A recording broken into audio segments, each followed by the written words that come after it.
And your boy right at the south end. To get your information, to be part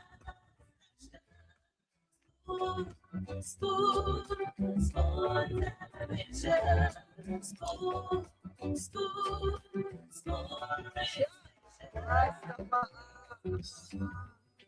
Spoon gonna tell you what is happening in Liberia.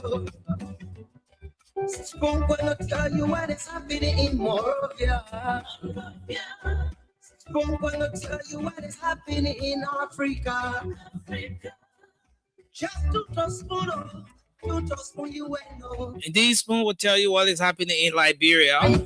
Spoon will tell you what is happening in Africa. You want to get it? This is where we bring you up to speed with the major happenings across the country. What is happening, and of course, Spoon Talk cuts across borders, across counties, across countries. You want to know? Spoon Talk is global. That's why you get to listen to Spoon or watch Spoon across the world. And regardless of where you are, you can stay in touch with the happenings in the motherland. So I'd like to welcome all of you tonight to this edition of Spoon Talk. This is one edition of the program that you don't want to miss for anything. Spoon Talk tonight is live, as always, across the Spoon Network, Spoon FM 107.5. We are live on several radio stations across the country. Thanks to Voice of Liberia 104.1 for relaying this edition of Spoon Talk. And many thanks to a host of radio stations across the country that most times relay the program even without telling us. We appreciate you for being a part of this journey. So thanks for joining us tonight. My name is Nelson Colette. Spoon Talk is live across YouTube and Facebook. On YouTube, you can find us at Spoon Talk Live. And on Facebook, you can find us on Spoon Talk Live. So thanks for joining us tonight. We ask you to keep sharing the program as you join us. Whether you're joining on Spoon TV on Facebook, Fabric TV on Facebook, or Super TV on Facebook, we encourage you to keep sharing the program tonight. I see a lot of you have already started sharing your thoughts in the comment section. Let me welcome the early birds, those of you who have been able to make your way here at the very start of the show. Let me recognize a few of you who are active in the comment section right now. But I see Beatrice, the Tipla Popo. Thank you for joining us. It says Spoon is always interesting. Thank you for joining us. Well, I see Robert Gunnet is here as well tonight. He says he's joining us live from Cotton Tree ABC Mission Community along the Rabbitfield Highway. Thank you for joining us tonight. I see a lot of you coming through. Just keep sharing your thoughts in the comment section and keep sharing the program as well. We ask you to just share the show across your different group chats, across your social media handles. Share Spoon Talk tonight and let's have a great show. I see Per Kumber is here tonight. Thank you for joining us. Jusu H. Arma is joining us tonight. Says we look up to a very informative program tonight. As always, thanks for joining, Jusu, and keep sharing the program as you join us tonight. I see Sidiki Komala is here as well from New York. That's where he's watching from. El Amara Konowa is joining us from Zulu Westgate. Andrew Sando is here as well from Minnesota, the USA. I see Rogers Meliwon is joining us via YouTube. Phil Amort is here as well. Thank you for joining us. Sataras Dogba Mustafa Haji Kane. I see G Harrison Daila. Thank you for joining us tonight from Grand Bassa County District 1. And the many of you joining us tonight, we ask you to keep sharing the show. Just share Spoon Talk tonight. across the different chat rooms, Facebook handles. Let's have a great show tonight. Winston Dauber is joining us tonight from Kukatono community in Upper Carwell. That's where you're joining us from. Thank you for joining Kukatono. Yeah. Abraham is here tonight. Josiah Slaw Nangwe is joining us from Grand Crew County. I see Ayuba Sharif is here. Michael T. Blady is joining us tonight as well. Thomas. Is that your real name? Thomas. Okay. So your first name is Thomas. Then your last name is Thomas. Thomas. Thank you for joining us tonight from Lower Margibi County. We appreciate you. Just keep sharing the show tonight as you join us. This edition of Spoon Talk promises to be very, very, very informative. There's a lot coming your way tonight. Too many things happening across Liberia, and Spoon Talk is just the place to be. Jay Molukpade is here tonight. Thank you for joining us. I see Mosuni City is here. He's joining us from the US. Thanks for joining. Philip Bala is here tonight. He said it's great to be back again for a splendid presentation of Spoon Talk. Yes, Philip Bala, we appreciate you. You're one of the ardent followers of Spoon Talk. Thanks a lot for being here. Lack Company is joining us tonight. Is this the official handle of Lack? Because I know Lack to be a company, but thanks for joining us. We appreciate you. Whoever it is that's watching and making the contribution via the Lack Company social media handle. Thanks for joining us. John Y. Flomo is here tonight. Bob Rochford Dubo is joining us from Atlanta tonight. Uriah Zamin, Richard Colley, all of you joining us tonight. Just keep sharing the show. And let's have a great edition of Spoon Talk here tonight. Well, we're going to go to the phone lines and take your calls.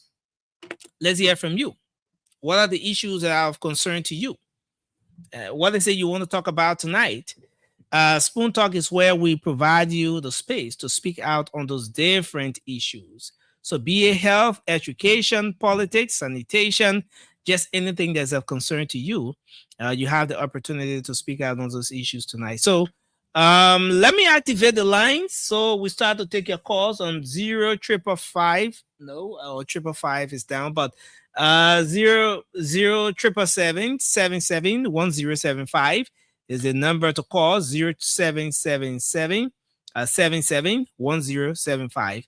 That's the number you can call tonight, and you'll be live on this edition of Spoon Talk. And I want to welcome all of you tonight, and just keep sharing the program. To those of you joining us by means of social media, we ask you to keep sharing the show. Let's have a great edition of Spoon Talk tonight. So let's go to the phone lines. Take our very first caller here. Let's talk to this person. Hello, you're live. Your name and where you joining us from? Thank you very much, bro. Next week, we'll in studio in Liberia, and good evening to my Spoon FM family, and good evening to my peace-loving people of the Republic of Liberia, and good evening to each and everyone. The name remains constant and punctual come out this beautiful talk this evening. Brother, next week, what actually in my mind as your training or branding issue is this: heaviest, biggest protest lay before us July 17th. And the protest is meaningful to all Liberians. And it's numerous of reasons that Liberians are gearing to July 17th protest. And let me just catalog few of it. Hello? Hello? Hello, you're live. Let's hear you. Yeah, well, I'm Mr. Eric E. Niam, the incoming lawmaker of District Number 6, Oswego County, to be beside Camp October 2029. Let's hear you. What's on your mind? What on my mind has to do with the Grand Jury Senator. You know, it sounds laughable, when I heard that he's saying that for the session of the late President Samuel Kayandu, he's the only person in this country that provided maximum job for people in this country. So the big question is, is he talking about people in Grand Jury, or is he was he talking about the entire country? Look, let me say something to you today. Listen. The senator was talking about Grand Judeans. He said, aside from the former president, though, he has provided more jobs for Grenadians than any other person. Okay. Even when you're talking about, the Grenadian, look, when the senator takes to realize, is, the formula for left got its own formula. The formula for left is when you up, you must be able to look down. So, and that's something for you to brag about. So even when you want to limit it to what Nigeria, like it's the only country on the continent of Africa that the employers gave the employee the job, then the employer suffering. They are in actual poverty. That means like some of me saying that you're talking about only people that in Nigeria. So which country in the world where the employee can enjoy more than the employer? We got a lot of countries. Okay, please name some of those countries where the employee can enjoy more than the employer, or the employee can make more money than the employer. What? Yeah, I'm looking forward to that. Name some of those countries where the employee makes more money than the employer. For typical example, Ghana. I look at Ghana. Okay. When you look at Ghana, no foreign guy that enter in the country, the Ghanaian will not sit there for the Ghana to what to. Okay, so let's get that one straight. Let's get that one straight. So, are you saying that in Ghana, the employees make more money than the employers? Is that your point? Because the people. No. Is that your point? Is that your point? Oh yeah. Oh, that's economy. Yeah. So you think in Ghana, when you employ somebody in Ghana, that person you employ, wait, I'm coming now. So you are saying in Ghana, when I get company, for example, I employ somebody, that person that I employ that working for me will make more money than I will get a company. Is that what you're saying? No. You will make more money. You will make more money than the person you employ. But Labrador is a different ball game. How are you getting me? Yes. But then how is Liberia different? Labrador is different because you give people the job, then you that gain the job become beggar. Are you getting my point? So what are you saying now in relation to the conversation here?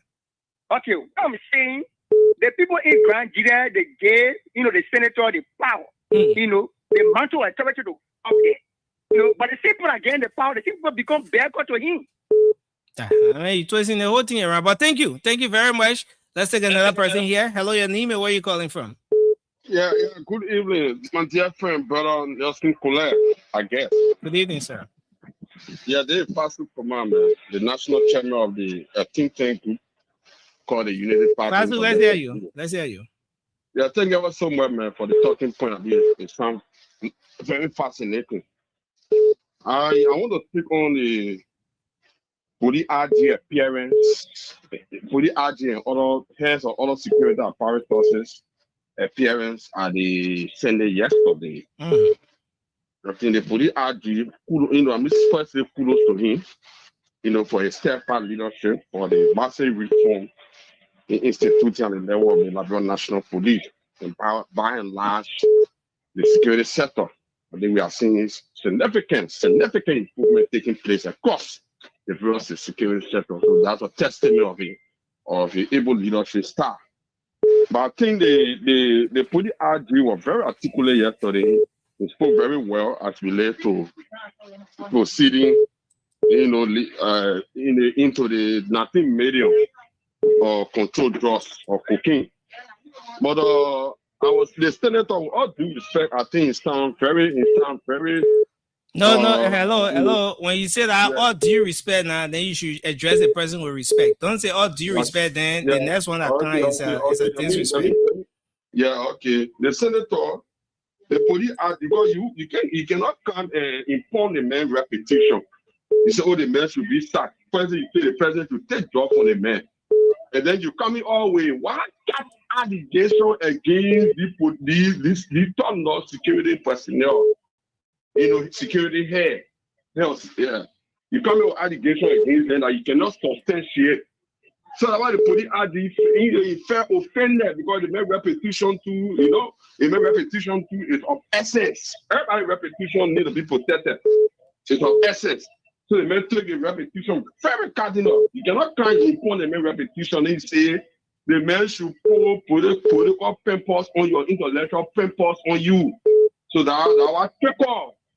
Okay. You know, the reform for the body RG. I think, you know, yeah. All right. Everybody should learn to protect our repetition. So thank you so much. Thank you for your input. This person quickly. Hello, your name and where you joining us from?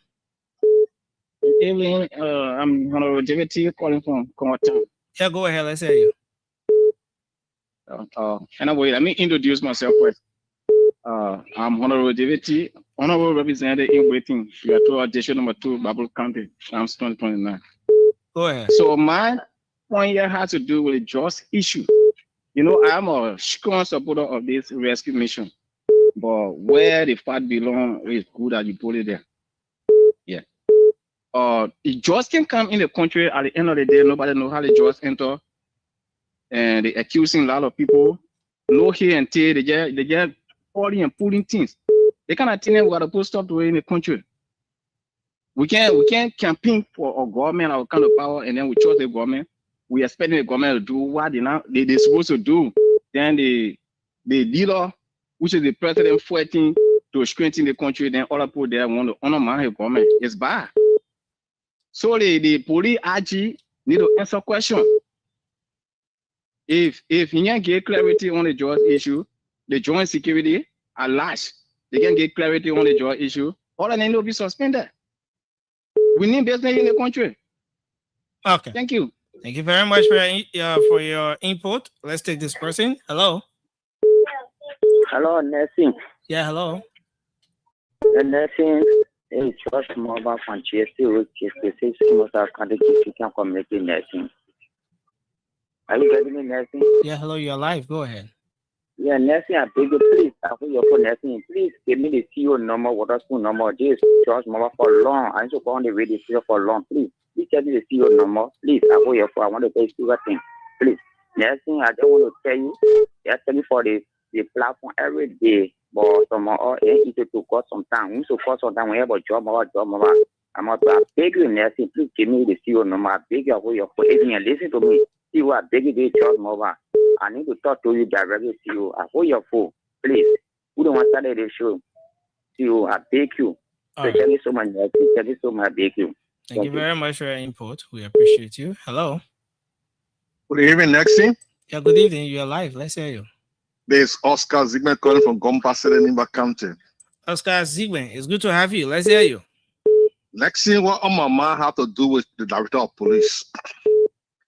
Nexi will not have a senior security personnel in the country trying to bike or trying to go out the person that transported the drugs at the airport. The Senate called the director of police yesterday while asking questions. The first thing he insulted one of the senators, Senator Koga. Senator Koga is talking the loose talk. Then he brought Imada Zion issue in, and no one asking of Imada Zion.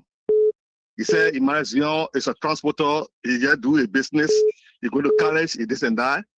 If he carry anything to the airport, he never know what was in the package, so he cannot be held responsible. Next thing, this come to my mind that the director of police is aware of the drugs in the country. So the president of the country had to do this generation something for we the Liberians, because you cannot have a top security price tag hiking someone who transported 19.2 million worth of drugs, and the person is not in the country. And when the drugs issue came about, the director of police left the country for, I think, for 2 weeks, and he went Belgium. We don't know what he went to do. So the statement made by him yesterday. But if you listen to the hearing yesterday, you also know that when he was asked about the trip, he said he went to meet with the British government and other international partners that are assisting with this investigation. I don't know if you captured that part. No, I captured that part. But next thing what came to my mind, because the senator from Salo County asked David question, then he brought Emmanuel Zion issue in. Emmanuel Zion is a college student. He going to school. He do a transport business. You can tell him $10,000. So when someone say you tell that now you will take 19.2 million worth of drugs and get the airport. All right, thank you, Oscar. It's in Haiti. Thanks a lot. The police need to be disobeyed by the president. Thank you for your input tonight. Hello, your name and where you calling from? Let's hear you. Hello. Yeah, hello. Let's hear you. Go ahead. This is Forrest Senior. I call from Ban. Okay. Well, what Mama has to do with the issue of the SD and the Senator of Nima County, the accused in the horse. What we expect from all of those people that are working is to fight this on a united front. Because if we are discussing the issue that is creeping on the society of Liberia and that will damage the children of Liberia, and leaders, we expect them to be speaking in one tone. They will go and leave the issue. They started attacking one another. For me yesterday when I saw them on the Facebook, I felt very bad. So what to us then? The reason why we elected them is to make sure that the drug war is won in favor of Liberian people. So once the trust is in the country, whatsoever necessary steps that need to be taken to guard the trust and also protect our society, they all should fight in that direction. But yesterday, well, it sent a bad signal to the world that leaders of Liberia are clashing over issue that everybody will be fighting with the same tune. And let me also speak to the people of Fun. This Fun network, we are in the leeward area, at least what we need is for you to extend your antenna around here to so you can get the kind of information there. Because if it was not Spoon for the trust issue, I think then by this time, everything, all the kids are done. But you people make a very fight, and the fight you people made, it led to leaders then coming in, listening to Senator Amakoren and Snow, also appearing to speak on the issue of drugs that we all need to fight together. So I want to thank you ever so much for the effort, and we encourage you people to do independent work as you people are doing. We expect good from you people so that Liberia will be better. Nobody thank you. The drug issue take as a party issue. Thank you. Liberia will develop. Thank you very much. Hello. Hello. Hello. Yeah, hello. You're live. Let's hear you. Yeah, I'm cut off and we are calling one music comedy. Yeah, go ahead. Let's hear you. Yeah, I book on a team and we have plenty in the country, so it's scaring some. They what kind of minute? They're gonna be around our grand year, so it's inside. Always saying get money. I know 4,000 of them in this country, and then there's no any legal thing. You say about 4,000 of them? Yeah. That number is up to 148,000 according to the report from. Thank you for your correction. 144,000. So it's scaring us. And then the problem is the security have no idea about them, and then they're coming to the country. So calling the government attention. I need to look into it. Thank you very much. Is a country. Yeah. Thank you for your input. This person. Hello. Yeah. Yeah, good evening. Let's hear you. How are you? Yeah, so my name is James Coburn. I call you from Riyadh. So, let's hear you.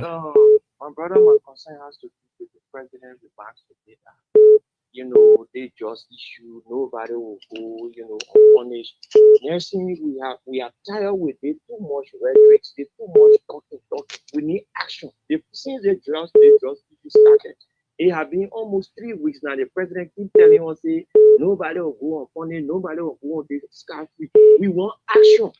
Next thing, the government need pressure. And July 17th, we all that against the drugs business. Since we don't want to go protest and join other people who join the July 17th protest and pressurize the government so that those who are involved, the government is shooting people. You see what happening? The John security went over there, they couldn't tell us anything. These people shooting things, including the president, but now people are supposed to be suspended, people are supposed to be dismissed, people are supposed to be arrested. But the president is just giving all rhetoric, the usual talk. So we'll pressurize the government, and thanks to Fly had told the Liberian people that they will protest to that police headquarters there, and we will join them. We ask all Liberians whose children are victimized by the drugs. This is not about politics, it's not about individual, it is about the country. Thank you very much for your input. This person, hello. Hello? Yes, yeah, good afternoon, Nancy. Yeah, hello, you're alive. Let's hear you. Yeah, Moses Gila calling from Corway. Moses, let's hear you. What's on your mind? Nancy, what is on my mind is the police RG behavior yesterday towards the senior senator. The senator yesterday, he was speaking like a senator. He confirmed that, man. In my mind, the drugs, they got good law. The senator was not in office. No, the senator, a behavior yesterday was in a ruling manner. You can't speak to the senator like that. No.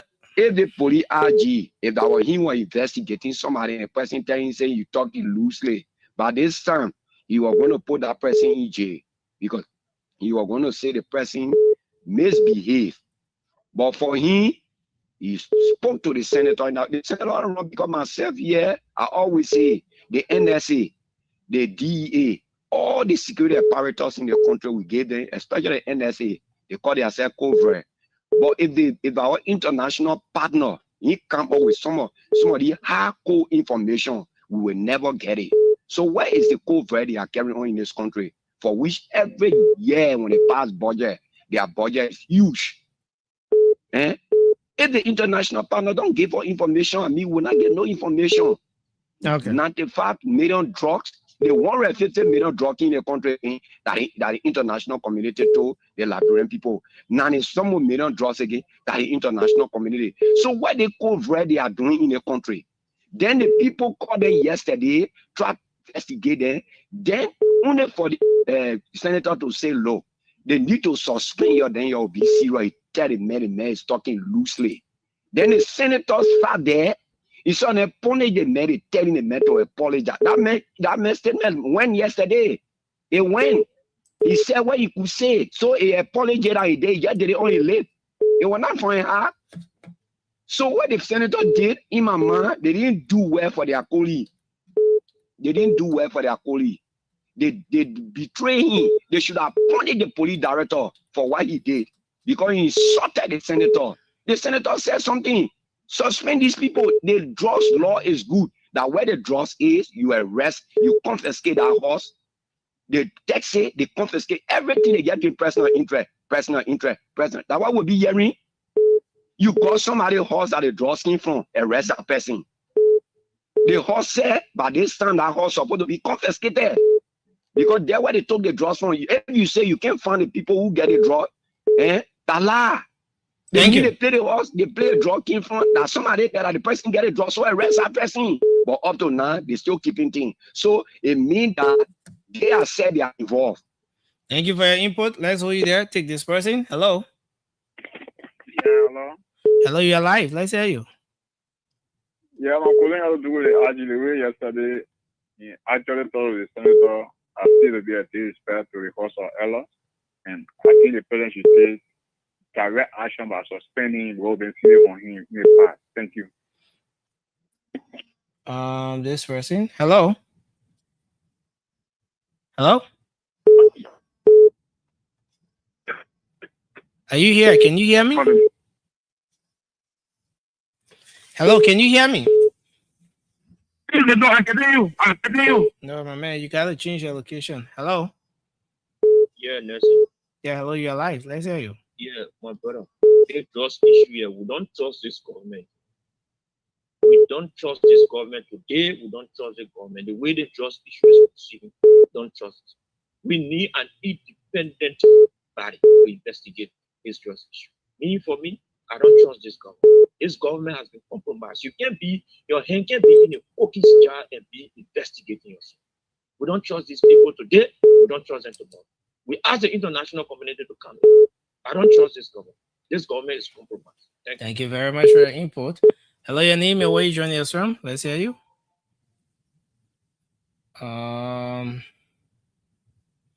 Let me make some adjustments here.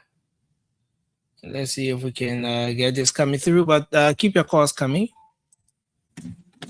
This person, hello. Hello. Hello, you're live. Your name and where you joining us from? Thank you for having me on this program. It's a pleasure, as always, to make my input on national issues. Okay, let's hear you. My name is Kegwan Bega Gongpaklo Asha Waigosan. Okay. And I do join you from 5:40 this evening.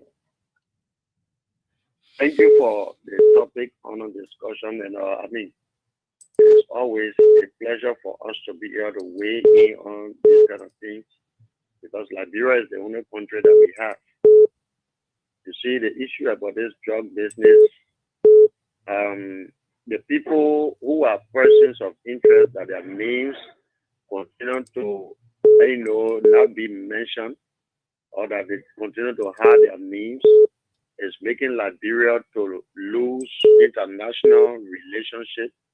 And in fact, to the point that people are looking at us now with eagle eyes. Now, for example, if you in studio there were to travel tomorrow, and then somebody went and saw in your passport that you are a Liberian, imagine the kind of embarrassment it's going to bring to you. People be checking your luggages to see whether you are traveling with drugs, whereas you are far from that, especially when they know that that's the country that the drug issue is circulating around. So the people should stop making this drug business like a society thing, where if you don't join it, you cannot understand what is in the investigation. You will not know what is unfolding in terms of the investigative proceedings that is being going on. Okay. So, thank you very much. Thank you. This person, hello. Hello, can you hear me? Yeah, hello, you're live. Thank you. This is Weah. This is Sam Weah, phoning from a local resident. Yeah, Sam Weah. It's good to have you. Okay, thank you for the platform, and thank you also for always bringing these topics to or opening the show to speak our mind. Quickly to the drugs issue. I would say this: we don't trust this government, from the president to the vice president. We don't trust the police, because they know who brought the drugs in this country. They want to speaking about people who they can go angry, supposed to clean house. We want to know how the drugs entered this country. That's our major concern. So up to now, close to 1 month, the person of interest, they know we are calling the American government international partner. These people were fighting to come to power to use our country as a transfer point for drugs. This is what happened up to now. Nobody has been arrested. Even the protocol for people of interest, these are petty people, but players. The main players. I listen to my president, our president, woman Joe, the drug issue will not be swept under the carpet. Waka knows who brought the drug. Listen, some of what you guys are saying are grave allegations. Let me just erase that checkpoint, because what is available now is that the Joint Security is investigating. And it's not prudent to have people calling. Maybe you can say those things out there, but we will not allow people calling on the show again to say, oh, okay, the other person responsible, the other person. If you want to say somebody responsible, you must provide the evidence, bring the proof, or carry the proof to the investigators. Will not avail this platform for that. All right. What's on your mind is intended for everyone to make the best use of it. A space where you get to have the time to speak on this very big platform. So you don't use that time to just level allegations against people, especially when you have absolutely nothing to substantiate those claims. Please. All right. So we're going to continue with the course. Let's take this person. Hello, you're live. Your name and where you calling from? Yeah. Once again, bro, next week, I end man thought I just cut around. We're going to take you 2 times the show. We're going to take you 2 times the show. Forget it. No. Okay, so I see the CEO has joined us. Yeah, but what are you doing after the man? What are you doing after the man? The man saying he ain't that's it, bopping you. So basically, because you coming to America now, you get everything in So you gonna call people out like that? That's it. That's it. Because God bless you now. Then you want to be a friend of beyond. And that's it. I know what you're talking about. Listen, because God bless you now, and my dear, I'm gonna put a picture of Nessie. I told you I'm gonna do this. They put respect what kind of when picture? I say something. Huh? What kind of picture you can put up? When that's it. And you must have done the show today. That's it. Nothing wrong. Nothing wrong with the internet, though. The internet good. Nothing wrong with the internet. Nothing wrong with the weather. It ain't even raining. No, it's not rainy, but sometimes the network can be unpredictable. Nothing wrong with anything. Listen. Let me say this to you, right? You know why I'm happy for Nelson? No. I'm happy because Gregory Coleman said, latest Saturday he will arrest some people. So we counting the days. Gregory Coleman said it. Oh yeah, we counting the days. He said it. He said latest Saturday. Latest Saturday. Today what day? Today Thursday, right? That's it. Everyone again. You see? Nelson, my man, but don't do that thing to us, man. Okay, I will not tell you, but I will not talk about it again, Nelson. Don't mess our internet, our show up today. Please, Nelson. So, ladies and gentlemen, Nelson doing this. Maybe that's the internet or so. I don't know. Nelson. Hello.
Okay. CEO, can you hear me? Okay, so again, thanks for joining us, folks. We appreciate all of you. I think we're back. And CEO, you are muted. Okay, so I think yeah, so keep sharing the show as you join us tonight on this edition of Spoon Talk. Promises to be very informative. A lot to talk about tonight. As always, this edition of Spoon Talk is loaded, and you can rest assured that this is one edition of the show you don't want to miss. So stay with us. Those of you watching the show, you can share your thoughts in the comment section as well, and just keep making your contribution from that end. The comment section is a whole community all by itself, and so we appreciate all of you for always making your contributions from there, sharing your thoughts and everything. We appreciate you a whole lot, and this is exactly where we are. So I want to say thanks to all of you for joining us tonight on this edition.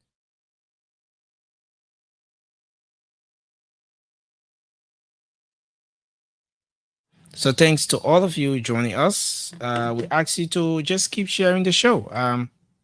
It doesn't matter where you're joining us from. Keep sharing the show. Keep making your contribution tonight. On this edition of Spoon Talk, it's heavy, it's loaded, and there's a whole lot coming your way tonight. I see so many of you already joining us. Alexander, Boniface, Emmanuel Hayes. Look at Alexander accusing me. Alexander will file a lawsuit. What do you mean? I shook the, the internet. My man, don't do that thing. But thank you. I appreciate your contribution. My son, thank you for being here tonight. Arthur Robert, thank you for being on tonight. I see George Flomo is here tonight. Daniel Tante, just keep sharing the show as you join us tonight. Daniel Tante, Anthony Wimpie, thank you for joining. Augustus Bailey, thanks for joining as well. We appreciate you. The CEO will join us shortly. I see Dempster Yala is here tonight. Thank you for joining us, Dempster. We appreciate you. Siliki Toure, that's Siliki Traore. Thank you for joining, Toure. Well, I see Kroma is here tonight. Thank you for joining. So your first name is Kroma, your last name is Kroma. Thank you for joining. Daniel Johnson is here tonight as well. I appreciate. Fumba Sese has joined in as well. I see Sherman Chie. Thank you for joining. Prince Varney, we appreciate you tonight. Keep sharing the program. Donzo is here as well. Harris Brown, Elston Legend Wisse. Yes, thanks for joining, brother. I appreciate you tonight. Tommy Johnson, there's Johnson is here as well. Thank you for joining. Robert Gunner, we appreciate you. I'm sorry for that, Nelson. You know, Nelson, listen, I'm not going to do it because you want to turn us off intentionally. You went off. Just when I'm trying to talk about Minnesota and who you get in Minnesota, you know, you can't do this to our people. Our people watching the show, Nelson. No, the people watching the show. You can't do this. That's your allegation there. Listen, but the folks are watching the show. You can't do this. You just can't. It's totally unacceptable. I don't care who you get in Minnesota. We're gonna talk about it, but I don't think you should be. Listen, let me put a picture up. That the picture I'm trying to. What kind of picture? There's not AI second be generating pictures there. So okay, so that AI will take the people dollar picture, right?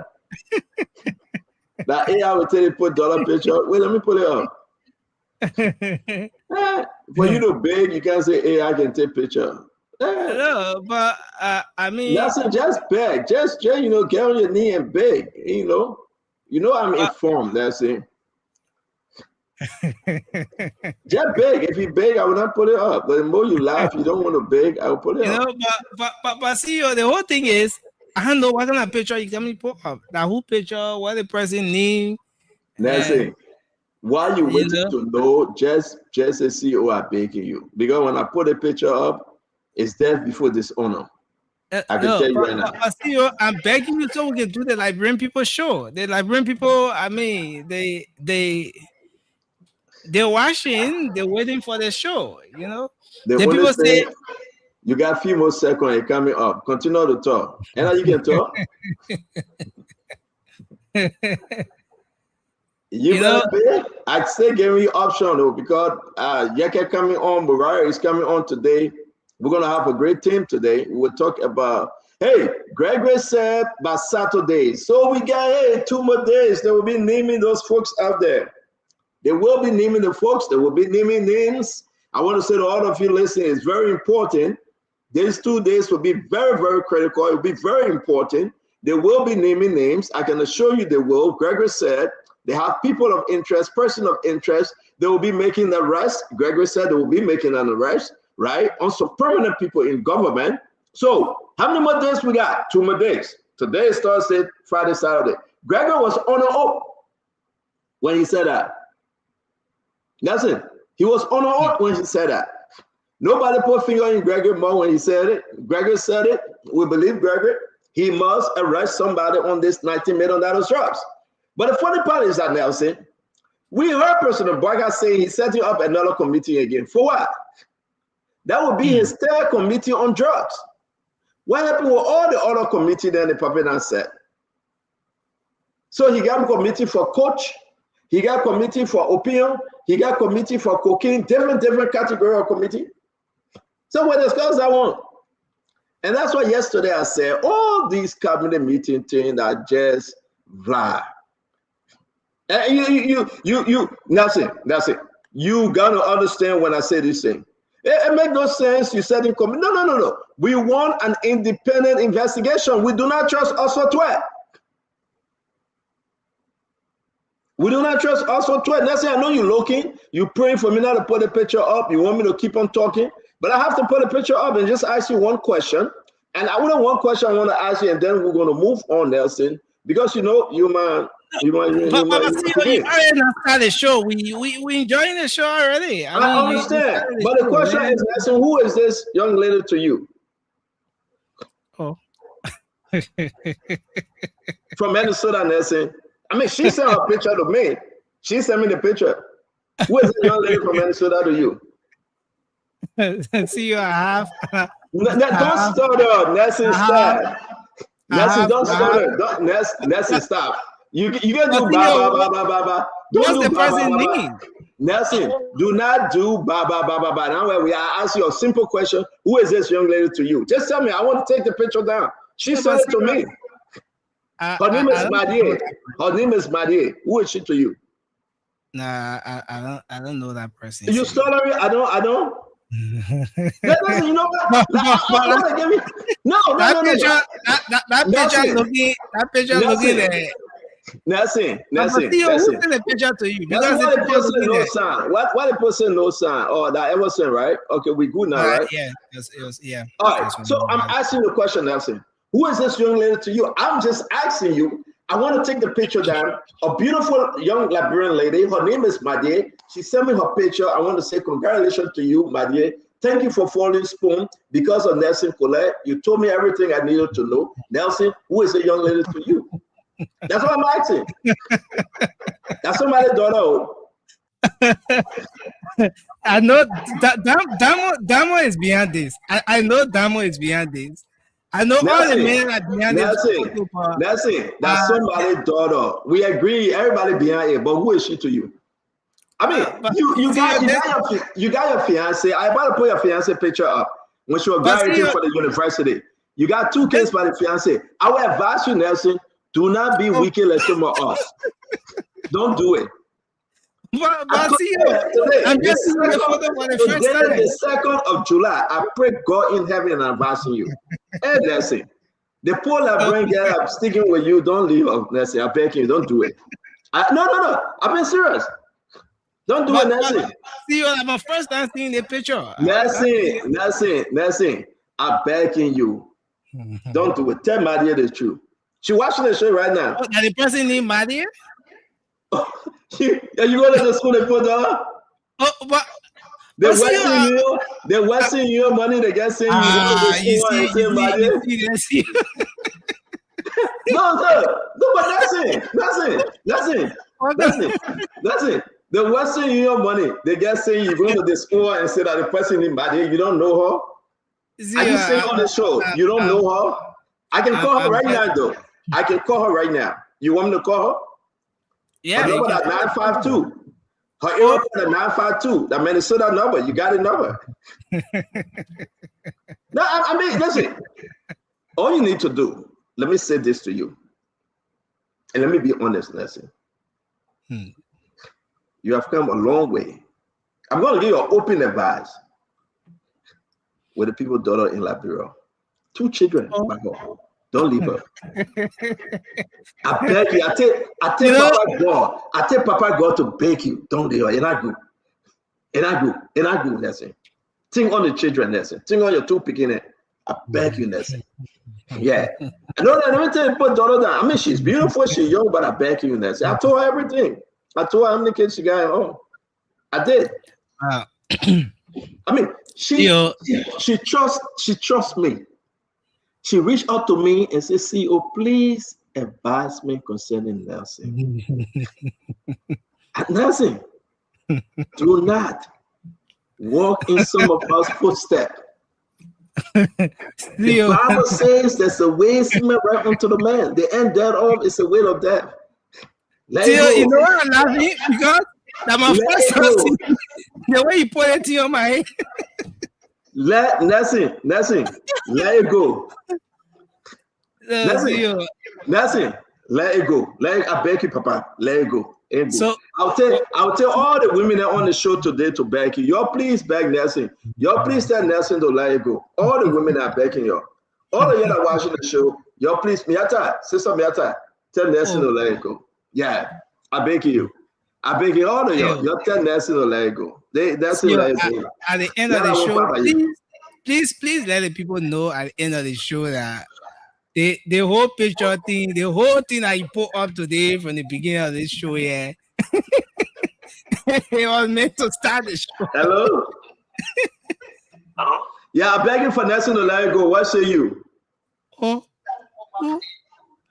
Hey. Hello? Yeah, you on the show, my man. We're talking about the Madi from Brooklyn Park, Minnesota. I tell you, Nelson to let her go. What do you think? See you. My man, you holding my line, man. You holding the line. Yeah, you know your own call. I just need only 5 people. David Booker, let me tell you something. I know my beginning. That's my work to protect them.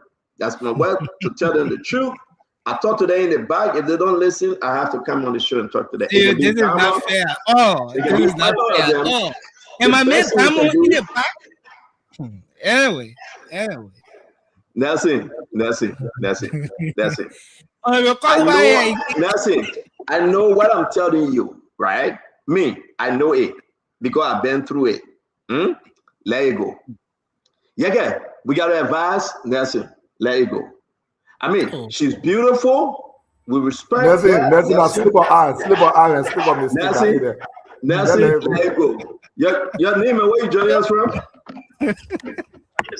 So, Robert, what you say about Nelson and this picture?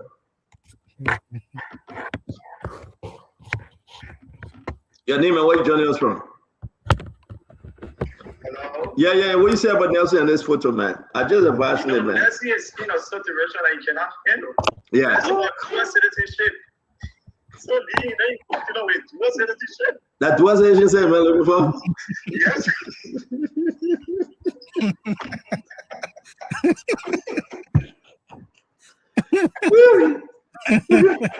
That's it. Everybody's saying the same thing. Look on the live feed. Everybody's saying the same thing. They say, let it go. Let it go. That's it. Let it go. Yeah. I'm not holding on to anything. So, and the girl name is Madia. Vera, you're not doing good. You're laughing. You better advance nursing. It's not a good thing. Man, Beatrice, you got to talk to nursing. You got a beautiful young lady that did her bachelor in Liberia. She graduated last year. She got 2 kids, right? Oh my God. It should be enough. For me to sit on this show and lie to nursing, I will not do it. Your name and where you joining us from? My name is Sonny Hopper, from New Jersey. Sonny, where you make our nursing in this photo, man? We got to go. Why you make a nursing in this one? Megan talk all you think I to come promote bad thing. I'm gonna move on that, man. Megan talk all where? Your name and where you joining us from? You're asking whether you go Dr. Shirley. Dr. who? Dr. who? Hello? Theo, you don't make and start receiving calls. Theo, you need to clarify the whole story before we end this show. But Yaka. Even if we don't do show today, I'm done for today. Even if there is no show today, at least I did the right thing. Because I promised the people, daughter, I was going to do it. Listen, 2 weeks that I've been advising Nelson, tell to get the truth. Nelson, tell to get it. Listen, even if you tell them the truth, they will help you, they can help you. Yeah? Even if you tell them the truth, if they like you, they will help you. You know? My phone CEO, you need to clarify the whole story. What's this story is not that to me. Hello? Yeah, hello, is this phone? Yeah, my man, we talking about Nelson and this. And the girl is beautiful, though. She's 28, 29. Yeah, she is. Well, Nelson deserves that woman. Nelson is a community worker. No, but you can do that. Nelson got his woman in Liberia. He got 2 children by the woman. How will you encourage Nelson now? Oh, no. Yeah. See, you need to talk to him to I did for the past 3 weeks. Yeah, Nelson, you gotta stop there. You gotta put all your eggs in one basket. And the guy, the guy is so faithful, and you know, the guy can cook for the man. And when the man go home, and, you know, yeah. That's why I'm calling for Broken Park, Minnesota. My name is Bill Nambi. Bill, what's up? The senator had a hearing with the security chief yesterday, and we'll open the show for that. We'll open the show. I gotta take 3 more calls on Nelson real quick. I beg you, Chief. Yeah, I beg you. I'll call back. Yes, sir. Yes, sir. Yeah. Your name, where you joining us from? Africa. What's up? Yes, sir. You know the part I like is that he said Nelson should not be like you. No, I mean, I've been friend, my man. I tell you, Leslie. And you know the reason why CEO I'm in support of what you're saying is that Nelson came on and tried to attract us, telling us that we should not say what is on our mind. The president is involved. Who cares? If the president, we can say whatever we want to say. So let's just keep our move, man. The man feeling went today. That.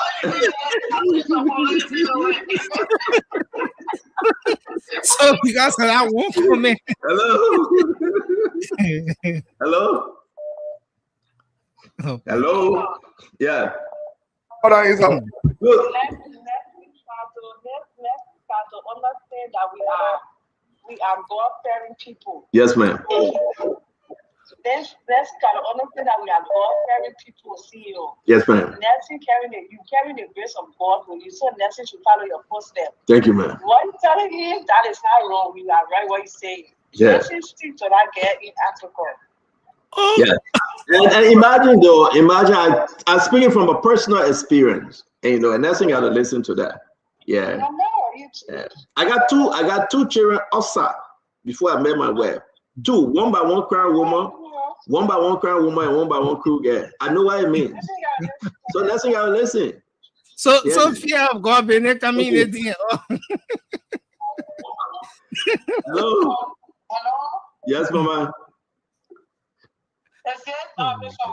Yes, we're talking about Nelson and the girl that wants sent for him to America.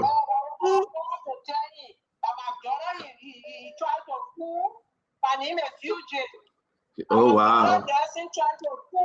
Wow. Wow. Wow. Nelson said I was lying. There you have it. There you have it. There you have it. Thank you, Mama. Thank you. Yake, when I said this, people don't believe it. Nelson said I was lying. Yeah. See you. Lying. Gotta get my I come in here show to that.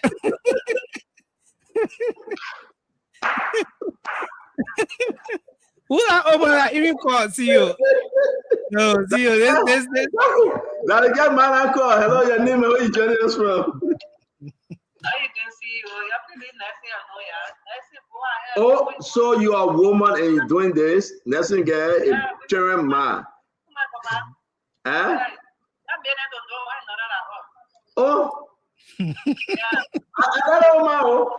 So it's okay. You may not know one another again.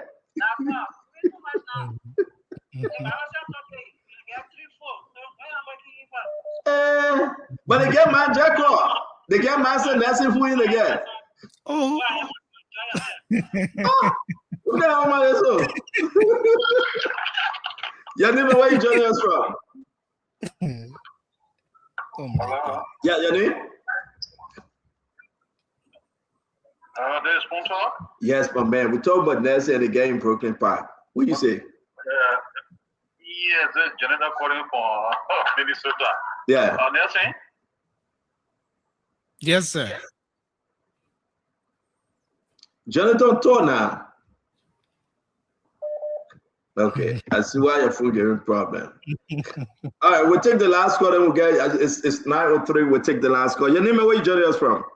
Yeah, it's Beatrice from Oslo, Norway. Yeah, Beatrice. This is not rough. What Nelson doing though? Yeah, see only Nelson and do ya men labor, men jika labor too, my brother. Oh, so you think that the right thing Nelson doing? Yeah, I'm writing my real the men Why the women agreeing with Nelson? The women that are supposed to say we disagree, they agree with Nelson. Where you joining us from? Okay, so Nelson, let me say this to you, ladies and gentlemen. I gotta be straight up. Thank God the young lady mother called on the show. As you can see, there you have it. The young, I mean, she Representative Koluba, talk to me. She's beautiful though. She's from Bon County. Bon County got beautiful women. Yeah. Yeah. Oh my God. Yeah. Yeah, she's from Bon County. I wish you well. Oh, so Honorable Koluba, I thought you come in help the situation, but you wishing me well. You know in my brain, Lord, I want to go the other way before you tell a woman for me. I beg you, I wish you well. Now my first time seeing the photo here. Nelson, they get man just call. Don't do that. You're making the people angry, Nelson. They get man just call. You can't do that. Yeah, you can't do that. But my dear, she allowed me to put a picture up. She said I should say it. And you know, she felt that something was happening. And Nelson wasn't being truthful to her. That's why Nelson doing everything that Russell going to put it on the IE team to come to America for the July 26th game. Yeah, now we know the reason why Nelson coming for the July 26th game. C'est fini. I want to say welcome to the show, ladies and gentlemen. It's good to have all of you. Everything we say on this show, yeah, we mean it. That's true. No allege. When it comes to Nelson, it's not alleged. That's true. The 100% true. Go call Peabody Kennedy. That 100% true is no alleged. Yeah, I know you're correct at the end of the show. So I will not have you calling my chief name on the platform. I'm my friend. I'm allowed to call your name. I'm my friend. I will call your name. Yeah. Now your friend and our papi. Yeah, I will call your name. But I want to say though, welcome to the show, Dr. George. I know you just coming on. But listen, open rebuke is better than secret love. If you talk to the guy in the corner, then listen, you got to rebuke them openly. And that's why we are here. And I have no personal thing against Nelson. You know, that girl could be my daughter. I'm 51-year-old. She's 29. And, you know, I get daughter at 27. So she could be my daughter. And I got to tell Nelson the truth, you know. And that's what I'm doing, So I want to say, please help me advise Nelson the best way to go. There's a way right unto a man, but the end thereof is a way of death. You got to be very careful. You don't want to be David in that situation. David chased the man Uriah's Jew, put Uriah's in the war from the king Uriah, collected the man Uriah's Jew, took two babies from her, one become king and a king like King Solomon. The other one, God taking away. I don't know why God punished David, but God punished a child by killing the child. But I got own thing. I get involved with God, right? Don't be like David, you know, and just be content. Contentment is the key. So I want to say to all of you, welcome to Spoon Talk. We're feeling with Nelson now. You don't call me again. I'm taking no more call. We're feeling with Nelson now. Nelson for Isa. Call for my battle. You calling God in a small thing again, Nelson. That's the ring battle you fighting. You know the guy. But no, but George, I just saw the photo for the first time. And some people calling saying, I get fear of God. The matchmaking. Look, Emmanuel, I like AI. AI can give you anything you ask for. AI is a good tool. You want Papa soup? Go to AI. AI will cook Papa soup for you. You want potato green? AI will cook it. I like AI. But I want to say to all of you, this is a wonderful day for a wonderful person. A beautiful young lady. Today is her birthday. I want you to join me as we celebrate the protein, Yombly Kanga Lawrence, a beautiful bastard woman. You know, I don't let's see. Whenever I see the picture, my heart can be beating. To be frank, a beautiful bastard woman. She celebrated her birthday today. I want to say happy birthday to the protein, Grand Bastard Senator Yombly Kanga Lawrence. You know, I was able to chat with her briefly, and just look at that picture. Ooh, man. I don't know. I just don't know why. Hey, man. Yeah, again, I'm making talk off, but I don't know. I just want to say that I don't know. And I want to say happy birthday to Yombly, whatever she may be right now, celebrating her birthday. And, you know, we wish her happy birthday. A lot of people send regards to her. We celebrating her today. She's a wonderful person. Apart from the politics, she got good heart. Yeah, you may differ with her on politics and policy and governance, but she got good heart. She got warm heart. She's a, you know, if you see somebody beautiful, you can know from their face. Dr. Richardson, no, Dr. George, you guys know that's what you're doing in school. If you see a beautiful person, a person with a good heart, you know from their face. They always smile, they're happy. If you see somebody's face so far out, they know their heart is dark and black and ugly. But look at Yombly. Look at Yombly. I mean, I'm not going to ask for her age, man. Ooh, but she's beautiful. Let me stop praising her before I get in trouble. I don't want to be like Nelson. So I want to say happy birthday to you, Senator Yombly Kanga Lawrence. We wish you well. We say, may God bless you, may God keep you. And together we're going to celebrate this birthday in grand style. You know, I told you what to do, right? And just do what I asked you to do, and you will forever remember this birthday. We love you. We love you. The family love you. And, you know, but above all, Jesus love you the best. Happy birthday. Guys, you want to add anything quickly? If not, Yombly birthday is wonderful, and we wish Yombly well. All right. There you go. We get Winfred. Which one of them? Yeah, Winfred or Wilfred? Winfred, W-Y-N. Yeah, we gotta look in. We got Winfred Russell, yeah, and Winfred. I don't want to go back to it. We now know the reason why Nelson will come with the national team. But we pass that story, so then move on. I think you know my dear, right? In Brooklyn Park. Because she mentioned your name, but I passed that story. Who my dear? The one that living in Brooklyn Park. Okay. She mentioned your name. What's her question? What's her story? It's great seeing you. No.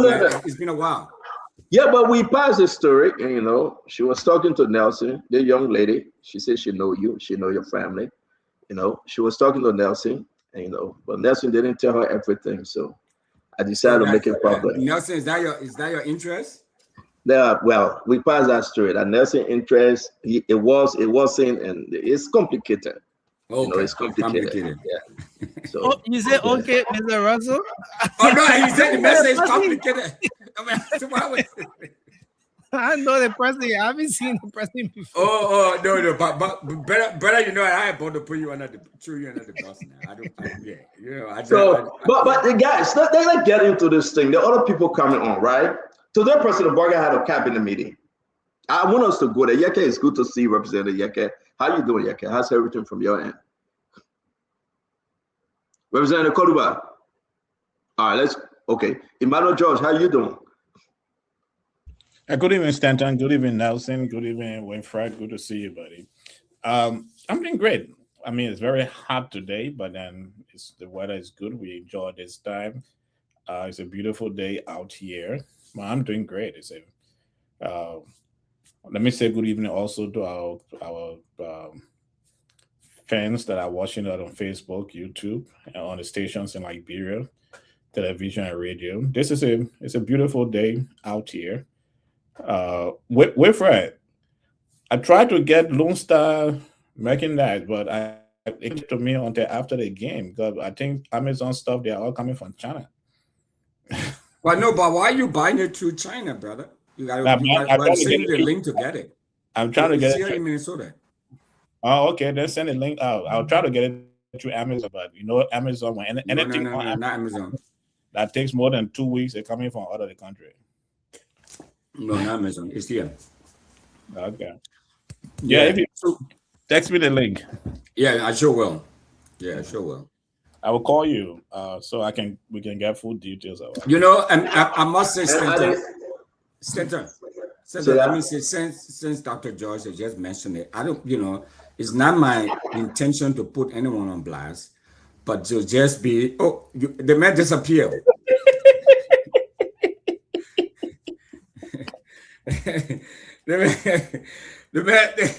I'm here. I had to make some adjustment. Go ahead, Brother Russell. Okay. No. I just wanted to. They say what they come and say back home, right? You give the person the flowers when they are alive. Okay, and it's not my intention to put anybody on blast, but you know, I just wanted to acknowledge publicly the enormous financial contribution that Dr. George has made to our campaign and our candidacy. No other spoon panelists, with all the plenty talking they've been doing. We order enormous, you don't start yet, so don't let people start sending in message back and forth with this. You know? So it's all the no, but me, we are grateful. We're grateful and we appreciate it. So I just wanted to acknowledge that. So with all the noise. So let me ask you a question, Brother Russell. Let me ask you a question. Someone just sent me the text. They say, announce how much Brother Russell sent to you, they would double it. Announce how much Emmanuel George sent to you, they would double it right now. We'll put it cash up. Announce it now. I mean, you want support. You're not playing. You're winning. But announce it. They want to double it.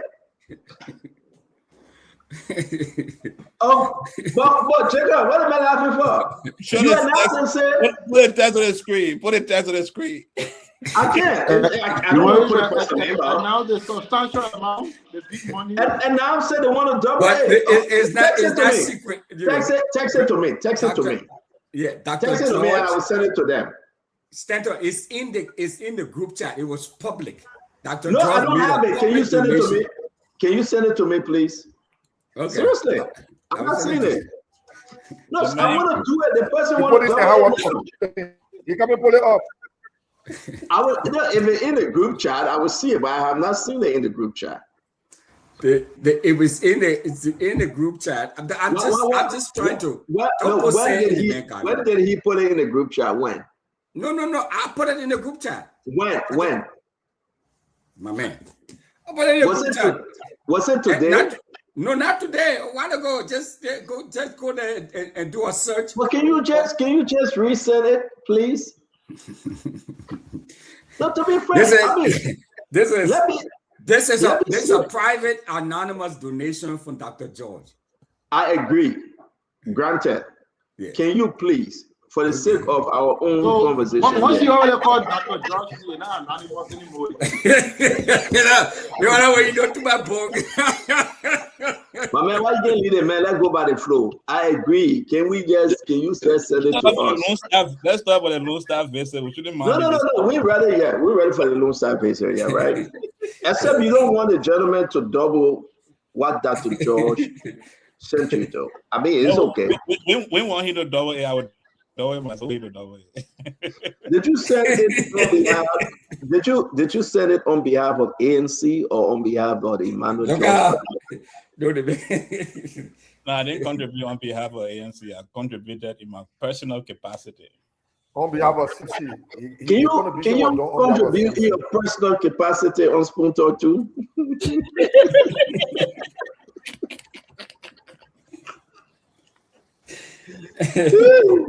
But you know, we're waiting for you, Ross. So if you don't want to announce it, that's fine. You know, I just thought of doing something that will help. But I want to welcome all of you. Thank you very much, Dr. George, for your contribution. And, you know, somebody want to double it. And I want to say to all of you, though, I believe you've been following what's been happening. President Bouakai today, you know, have another cabinet meeting. To me, I think it's useless. That's my own assessment. Listen, that's me. It's nobody on the show. I think enough is enough of the bootleg cabinet meeting. You know, the cabinet meeting yielded nothing. It's the same old, and we're going to get into it. But I just believe that somebody is my man. Don't do this to us, man. Don't do this to us, Russell. Don't do this to us. What? Is this an enormous? How you call the word? Enormous, big, extensive, but contribution. But it's standard. Okay, you do the math, right? If you're asking for $5 and the person contributed that much, is that enormous? That enormous contribution. $10. Wait. Don't let me do this, man. Check out. Russell, George $750. Any man getting for? No, I don't want to announce the amount the man sent. I will not announce the amount. But he said $150. That ain't Russell and making big. I thought the man said at $5,000, $10,000, $150 that you yelling for. George, you did well. I don't mind Stentor. You did well. Yeah. I'm going to be sure. I mean, we are enormously grateful because the effort, every little bit helps. So the question you saw Obama. What did Obama do? No, we're not on Obama yet. What are you complaining for, Winfred? Let the best say he'll owe 1,005. Now what the best say? Yeah, he say you. I can't find my phone. I can't find my phone. I have the cash app on it. I can't find my phone. I have the cash. No, it's faster by Zelle. It's by Zelle. And I think Dr. George used Zelle. I don't have Zelle. I don't have Zelle. Before I get a cash out lost, the phone is dead. I didn't know the phone is dead. So Jacob, you see, usually from the head set the example, right? The head set the example, but the head turned into catfish, complete.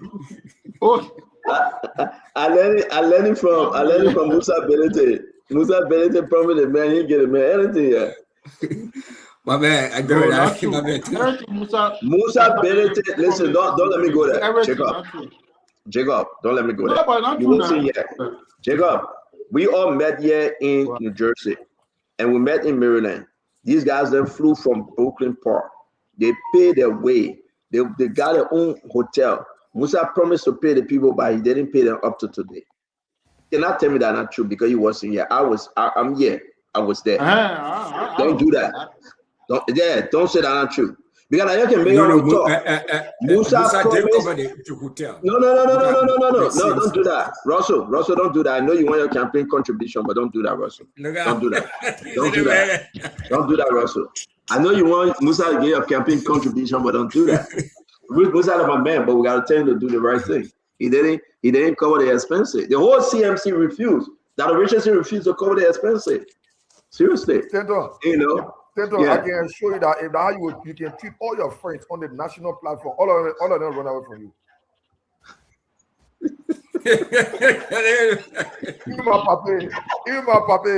papi will run away from you. Who all of them? But man, let me tell you something, yeah. You can't hear me talk. You know anything about me talking to? Okay. That when we come in, but now your friendship looking, you will not get friends. No more you're left. I got friends. These are my friends. We went to boarding school, then we went to TC again. So that you think I had to get very in like bro when somebody tap your toe, then you ready to cry and run to your mama. Mama, the man step on my toe. You know how we here for? I beg you. We just try to observe and weigh your friendship. For 10 years now, you say observing and weighing my friendship. Then you leave out. But I want to announce, and let's get into the conversation. We want to welcome all of you. It's going to be a beautiful show. We say thank you for joining us. It's hot like crazy. Yeah, in America. Yeah, in New Jersey. It's so hot. It's so hot. If you put palm butter outside, it will start boiling by itself. It will cook itself. It's very, very hot. Over 100 degrees. They're begging people to stay indoors. You have to be under the AC. And I'm telling you, well, we are grateful to God. Whether heat, cold, we are grateful to God for everything. The sun, the moon, the snow, the rain, the heat, we say, God, thank you. Right? Even if you go jump in the pool water just hot, you can't make it. You gotta work on the temperature. But we want to say we are grateful. So I said to you, welcome to Spoon Talk. Share the show. A good game. Spain won a game today. Good game yesterday. Even with 10 men, USA won a game. And I want to say we are grateful to God for that. USA is doing exceptionally well. And they will be playing Belgium on Monday. USA will be playing Belgium on Monday. And we know that they will win. Yes. And we know that Team Ria will play on Monday because Balongo was given red card. Oh, that's a blow to USA. You see, Russell, he have his USA shirt on. I know, is that a Puerto Rican shirt? I see one star though. That Puerto Rican, right? Or the Liberia? No. This is right? Blue Star. This is the Blue Star. And we all get the same red, white, and blue. Yeah. Yeah, so yeah, that Lone Star. So I want to say welcome to the show. But what say you, Dr. George? They only have another cabinet meeting today, and let's get into the conversation here. Again, Dr. George, the cabinet meeting today. I think today is like every month now, President Braga have cabinet meeting, and the outcome of the cabinet meeting was very disappointing. President Braga decided to set up a committee on the drugs issue. Dr. George, 2024 January 29. The president said the same committee that he said today on drugs issue. 2024 January 29, the president announced the same thing he said today. He said at 2024. So nobody around the president reminded him that there's a committee already in existence. And the president said, you know, if you go and read about it, it says this committee that was set up presented the proposal to Joseph Yima Braga to the office of the president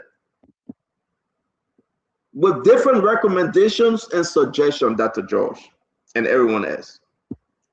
What did they do with those recommendations? That today, we are saying today, nothing else coming from the cabinet meeting on drugs. The puppet repeated himself. Dr. George, welcome to the show. Talk to me. What's going on with this government? Yeah. I mean, this is not the first time. I think we had a guest on the show that told how the president duplicated another committee. And it seems like the president is not advisor is not reminding him of what is going on, because in that 2020, it was in his annual message delivered on January 29, 2024 to the John section, the John's chambers, when the president was clear. He said drug trafficking and substance abuse constitute a national emergency requiring urgent government action, stronger law enforcement, public health intervention, and citizen cooperation. That's the exact quotation from the president's speech on January 29, 2024. So 2 years later, we are experiencing the same thing. We have not seen any major improvement. We are seeing that the scanner at the airport, based on what we heard last night, has a dual scanning capacity, but the security personnel that we pay from our taxpayer money and hire to do the work of securing us were not behind that scanner on the day that the drugs passed through the scanner. That is serious, especially if you look at, because these are strong words from the president. Drug trafficking and substance abuse constitute a national emergency. So if January 29, 2024, we had this national emergency, I don't want to know what we have right now. I really don't know what we have right now. And if in 2 years we're on a national emergency to deal with the drugs issue, I want to say, Mr. President, you have failed badly in that area. You have failed, Mr. President. So reconstituting a committee that you have put in place, it's an error on your part, Mr. President. If your handlers are listening, you are listening tonight. What we are calling for and what we are asking for, Mr. President, is an independent investigative team, not the multi-sectoral steering committee that you have formed before. What we need is to understand how the drug will pass custom, how clearance was placed on those containers. Why is it that it was not observed that the weight was more than what the airline could carry? Why did we wait for a company who handled cargoes at the airport to flag it out before we took it seriously? So there's a major breach of security. And we also don't have any information now, Mr. President, as to how the drugs came into the country. So I know you want to do something about it, but you are repeating yourself, Mr. President, because this has been a national emergency, according to you, Mr. President, January 29, 2024. And it's important that you go back to that paper and find out that actually, Mr. President, you have failed on this particular issue because you declared it a national emergency 2 years ago. Well, so let's hear you, Russell. It's very important for us to discuss this, right? We'll play the video. President Braga said a lot of stuff today. And I think when the president is shifting blame on media institution and the public, that's a problem. It means that the government is failing. This President Joseph Yuma Boakai, called a cabinet meeting today. Okay, all right, no problem. You can speak on this, Russell. Then I know you got to run, but go ahead. No, so Stanton, from my vantage point, it's always important, especially in this position, to sort of recalibrate. And at least what I'm used to and what I see all the time is that, I mean, we have meetings upon meetings, but what kind of results are these meetings, you know, what are the results that are coming out of these endless meetings, you know, whether it's cabinet meetings or whatever meeting. So I must acknowledge that it is important to have the meetings to just understand where folks are, what are they doing, what are the deliverables, what have they delivered or are going to be delivering. I think, you know, I think we can applaud that. I mean, there's nothing sort of, you know, wrong with that. But I also agree that, you know, we're having all these meetings. To what end? Okay, what is being accomplished as a result of all of these meetings? Now, let's recognize that it's important that we have to do this, you know, but where is it taking us, or where has it taken us?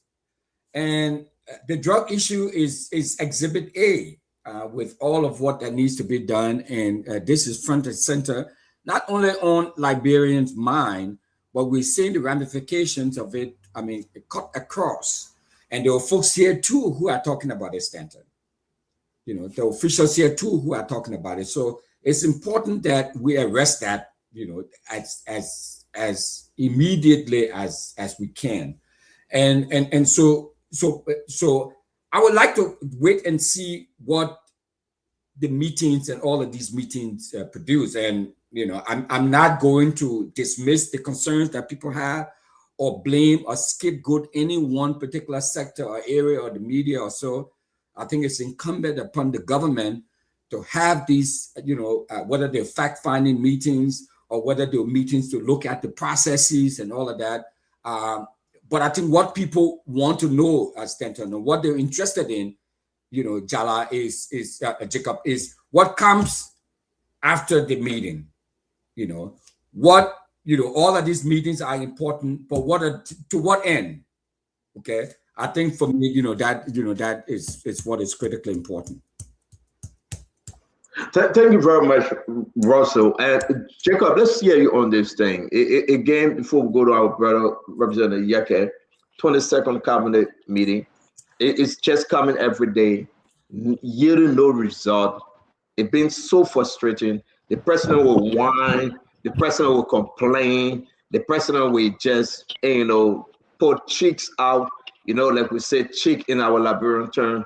But to go back and say we set another steering committee for what? You already have one. They submitted a proposal to you. You went and take drugs tests. You say, yes, you will strengthen the drugs law. Nothing. And you again trying to, tell the Liberian people that, yes, you bring in another. It's a waste of time, waste of resources. What's going on, Jacob? What's going on with President Boakai? Yes, standing with the question about the cabinet meetings, yes. The number that we see, very alarming, 22. It's almost like, the rescue team, the president, his office, maybe like the previous government has said, Mr. We are going to have cabinet meetings. They're trying to match that record or surpass it to have the most cabinet meetings. So for me, it's not really about how many meetings you should have. It can be 22 meetings, it can be 10 meetings. Like Russell said, those meetings have to be justified. I mean, we have to justify the meeting with the impact and the deliverables and the outcome from the meetings. Yeah, we on the show, we're very politically current event every day, following everything. If those meetings were yielding results, we see the results. Now, there was another cabinet meeting that was held around the prices of commodities on the market, which the vice president was even asked to provide leadership on. What the outcome of that activity today? Price is still very high market, and there is still a lack of, adequate commerce inspection to ensure getting the right kind of products on the market and all of that. The marketplace is just like a big trash market. Anybody can bring anything, poor quality, no standards. So we've not even seen any results from that cabinet meeting that led to the president putting the vice president over ensuring some of those things. All other sectors, mining sectors, in different sectors, the whole plan they want to put to. I don't know whether the cabinet update, the cabinet meeting discussed that. So there have been many things. The setting, Stanton, Monrovia was very filthy one time, very dirty. It still is. A cabinet meeting was held around that. The president talked about that. No results. So what we just having cabinet meetings and not any results. What is the value of these cabinet meetings? They look like, very meaningless gatherings now. There's something called paralysis of analysis, right? Every meet, they're just rehearsing over issues and then giving warnings. And all the president does is to give warning, and talk about the problem. We want solution. That's why we have him there for. That we have the government. The government has to deliver solution, not whining a problem. You have to develop. And normally you will say, you require a court in full, you require a cabinet to back this particular action. I heard him say something like that today. He says in every cabinet meeting with the last 22 cabinet meeting. But after that, what happens? The government is fragmented. Everybody doing their own thing. There are no coordination across government. So that's why we're not seeing any impact in very critical sectors. So they just need to spare all of these cabinet meetings that we have had enough of them. We really want results on the ground so that we can start seeing what happens in real time. Thank you very much, Check. That kind of represent YACAP. Folks, you got to understand, when the president comes in and say, hey, we're going to have a cabinet meeting, you ask yourself, for what? What coming out of the cabinet meeting? YACAP. Not just to call all your ministers and directors and folks in executive, your advisor, and just lecture them. Listen, what coming out of this cabinet meeting? What have come out of those cabinet meetings? Name me one thing that have come out of it that have strengthened the government. Let's go down the line. People go run their mouth, they argue about finances. You get Malik Kamara arguing with Gafan arguing with their president. I mean, come on, man. You take them to your house and you argue. When this thing happened in government, we got it's frustrating to know President Bouaga is blaming media institution. President Bouaga is saying that don't mind them. The people don't see what you're doing. 22 cabinet meetings. You're repeating the same thing over and over and getting the same result. And that's why the Unity Party government is failing. You took drugs tests, you and Jeremiah Kun, your vice president. But yet and still, the same thing happening. You said we were stretching. YACAP, before you come in, let me do this quickly. Let's go back in history, Emmanuel Josh. The members on the committee, that are the same people then today. Minister of Health, Minister of Justice, Minister of Youth and Sport, Minister of Gender, Children and Social Protection, Labrador Drug Enforcement Agency, Minister of Finance and Development Planning, blah, blah, blah, blah, blah. You got all these people that say that and say, you put it on committee. What have happened? Let's move to the next page. You forget that January 29, 2024, barely after the week of the president's inauguration, he declared drugs and substance abuse a national health emergency. A national health emergency. And Emmanuel was right, doing his annual message to the legislature. He said Kush and other drugs were an existential threat to Labrador youth and the national security risks. Then what happened, Dr. Josh? $20 million worth of cocaine came into the country. The public get a pre-recorded. The president said, that, Jacob, this is important. National threat. The country is on a bad place. Cocaine, $20 million. Then the president came up and he did a pre-recording. He didn't look in the camera. There was no force and fear in his voice. We couldn't see his face. He did a complete pre-recording. How can we say this is a national threat to the nation? And then after, guess what happened? It took over 20 days, the president having cabinet meeting to say, just set up a committee. Hey, Emmanuel, who do that to President Bouakai? You set up a steering committee. Committee on what? You already set a committee. And this is what the committee did. Let's go back. What has the committee done? The committee submitted progress report to President Bouakai. Based on that, the president announced National Anti-Drugs Action Plan. What is it today? Since August of 2025.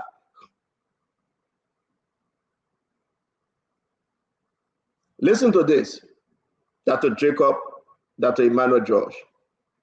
Tough measure, hard measure. Seizures of drugs linked properties. Where is Paul King property today? Jacob, they say you must seize the properties. It's there. Where Paul King property today?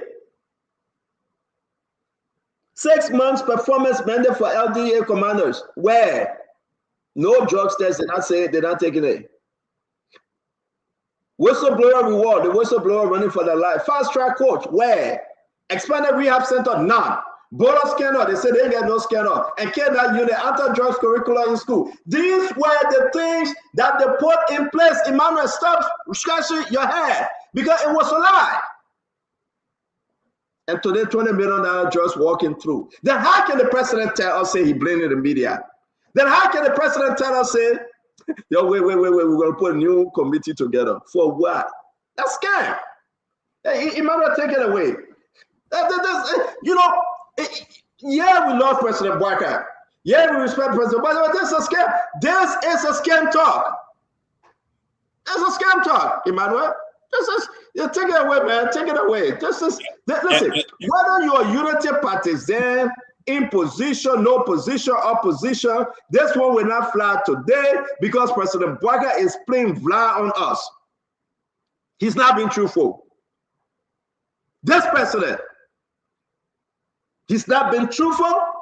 He's not been forceful. This president is giving all Lelo. If you know what Lelo means, if you Emmanuel George, you grew up in America, maybe you don't know what Lelo means. Chico Jala will explain it to him. But this president giving us Lelo. To tell you the truth, you can't do that. You set a committee, 2024, 2025, 2026.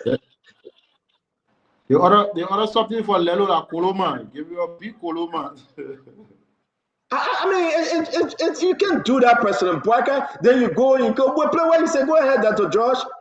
Yeah, they have the show. Welcome to the show. You can say your own, I agree, but this is unfair to the nation when the president has no interest in the fight against drugs. I do believe so. You call cabinet meeting to repeat what you did 2024, Dr. George? Seriously? Yeah, and what is more challenging to this is that if you go to the Executive Mansion website on January 31st, 2024, the Executive Mansion website reported this annual message and everything that was spoken. While the president was in cabinet meeting, these members of this committee, they were all seated there: the Minister of Health, the Minister of Justice, the Minister of Youth and Sport, the Minister of Gender, and not one person have been held accountable that 2 years after Mr. President declared a national emergency, we have the situation still going in the country. And last night we learned from Senator Snowe and Senator Amara Cornett that in the national budget, there is funding for K9s, and there is also funding to get of those scandals. And we also learned from them that the scandal that is in the president message, there was no security officer manning those scandals when those boxes passed through the scanners. And those boxes had security clearance to leave the country until they were flagged. And up to now, no one has been dismissed. No one has been held accountable. the president should have at least dismissed some of these ministers, because he gave them a mandate. He said it was a national emergency in 2024. They reported in 2025. He developed a national action plan. He went out to take a drug test to prove to us that his plan was working. But unfortunately, we have found out that everything that was written was just flat, that they did not take this seriously. In fact, in what you put up, Stanton, the National Drug Agency was to report 6 months performance agenda. Every 6 months, they were supposed to report that. Can the government of Liberia kindly supply us this 6-month performance or record from the Ministry of from the Liberian National Drug Enforcement Agency? Because it's part of the action plan. Have any one of you seen any of those 6 months performance record? I think we should ask the government. We really want to see that 6 months performance record since 2005, when the committee reported to Mr. President and the national action plan was put in place. What has been happening in this performance record is something that we really want to see, because it will help us to understand this fight against drugs. Have we actually been fighting against drugs? Have we actually in this as a national emergency? And Mr. President, this is a committee that you formed before. I think perhaps the only difference is that you have added a director of cabinet. That's what I'm hearing, but I don't see it. Director of cabinet to that committee. But it's the same thing you are repeating 2024. So, I mean, it seems like we are not serious about this. This coming before the nation, giving this public address is good. But I think what the nation needs is action, and we are not getting that. These cabinet meetings, you know, there should be a kind of like a workshop, but it's basically like a talk shop, you know, and an opportunity for recitation. Let's be honest, because if you have a cabinet, because for the president to call a cabinet meeting, it has to be something serious. In the first place, there has, I mean, I don't know why they should have their grades, right? They should have their criteria. On one occasion, are these cabinet meetings regular cabinet meetings on the schedule, or do you have these cabinet meetings happening almost like an emergency cabinet meeting? Because a few of them look like an emergency cabinet drugs thing. It looks like, okay, a big public outcry. The legislature has stepped in, Amara there being involved, Delon there. The population has been the media, everybody has been calling about it. So was this an emergency cabinet meeting? So it's a lot of confusion. You know, there is not a clear criteria, no clear structure on what can. And then also, you don't, in the modern era, you don't call meetings for calling meetings' sake, for people to come lecture. You have to be able to track deliverables, performance, impact from each and every cabinet meeting. And I think that's why they have the Director General of the Cabinet. So I don't know what his work is or how much work is doing down there, but it seems like we don't see impact, we don't see deliverables, we don't see follow-ups, we don't see coordination. Every time the president called his cabinet meeting, he asked for coordination. But then where is the coordination? There is no coordination in the government. And somehow we are sitting on this other section, people doing this on this side, other people doing this on this side. You don't have collective support. The MCC, the City Corporation guy, is one side, he complained about financing. Gafford on the other side, he's not supporting the city corporation. The city is dirty. No, so it's a lack of coordination. So what is the essence of this cabinet meeting and the role of the president to ensure he can follow up on these things? And we can name many other things we talk about that never happen, no impact. So the president of cabinet meeting, I'm not excited by it anymore, because it's just going to be a lecture series and people do presentation, there's a big talk shop, and at the end of the day, nothing happens. Yeah, Yeke, let's bring you in. Thank you, Jacob. Yeke, talk to us. I think you said now. Go ahead, Yeke. Am I okay? Yes, Yeke, go ahead.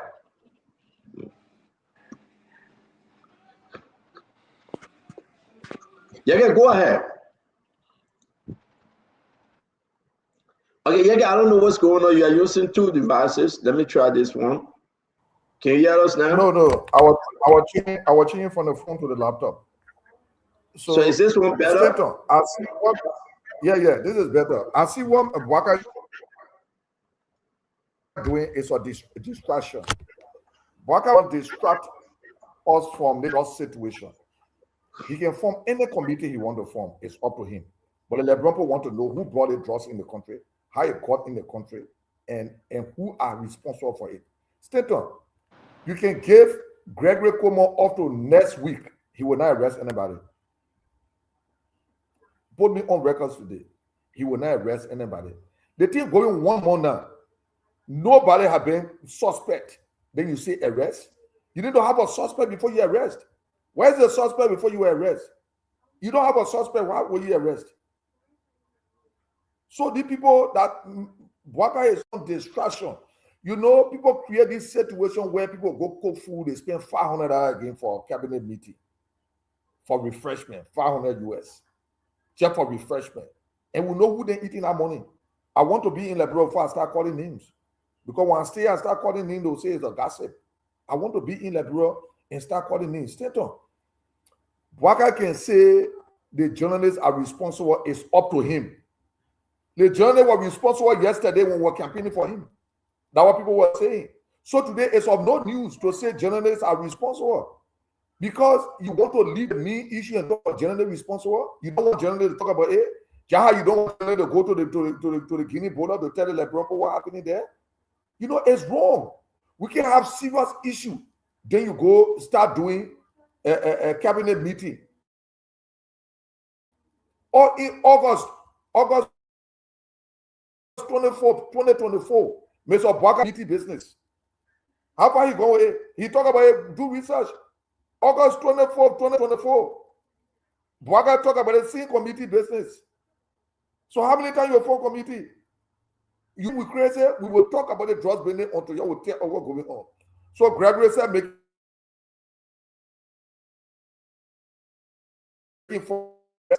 when you are going to arrest our lady from a house, born naked, did you tell that people were going to, you are going to arrest a woman? You harass a woman. Up to now, we can't see the women grouping. The women grouping that can only come up when the people, the government officials name, children name, or children being embarrassed that when you see the women grouping. Where are they? Stanton, let Waka start making fun of the Liberian people.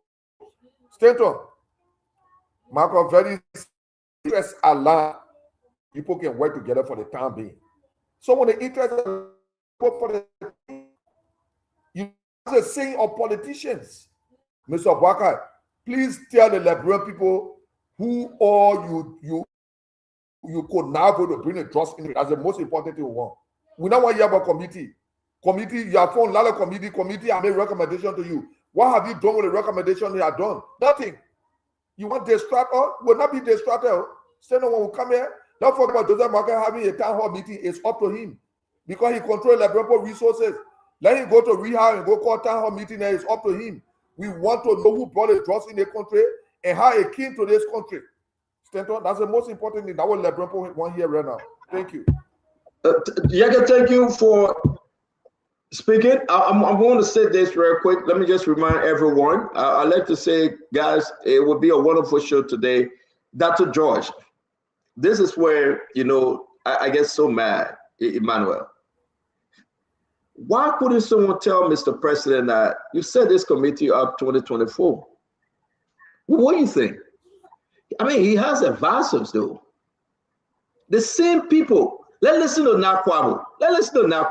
And no, Nakwabo, then they are disappointment too. But anyway, that, you know, the women want them there for them to just enrich themselves and play this foolish game, right? To tell you the truth, who knew about Nakwabo? To tell you the truth, seriously. Just look at Nakwabo and say, you are the director for cabinet. Couldn't you tell Mr. President and say, hey, we get a committee set up? But let's not Nakwabo. Where was not? I don't want to go there, Emmanuel, but Nakwabo can't even bring flies. And after 2020, after this government is over, Nakwabo going to come back to America or go somewhere quietly to wait for the next government. Yeah. Listen to what he said. Listen. Earlier, Mr. President did call on the cabinet to take a firm stand on this particular drug and substance abuse issue. Did we take a firm stand as mandated by the president? Absolutely. So, for example, there were two proposed resolutions. One on the institutionalization of the multi-sectorial committee through legislation to ensure structural permanence and sustainability. In other words, we want this committee to be permanent. Government comes, government goes, and that was endorsed by the cabinet. In addition to that, the cabinet also endorsed the establishment of the National Drug Rehabilitation Fund to facilitate targeted resource mobilization in the fight against drugs and substance abuse. The cabinet endorsed that. Okay. In addition to that, on the drug question, the cabinet also endorsed the LAA board resolution to suspend GLS contracts pending investigation. So that is one of the things that came out of the cabinet in light of this whole drug case.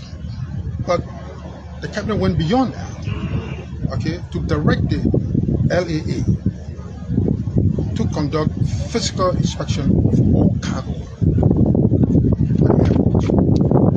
Before it was just done,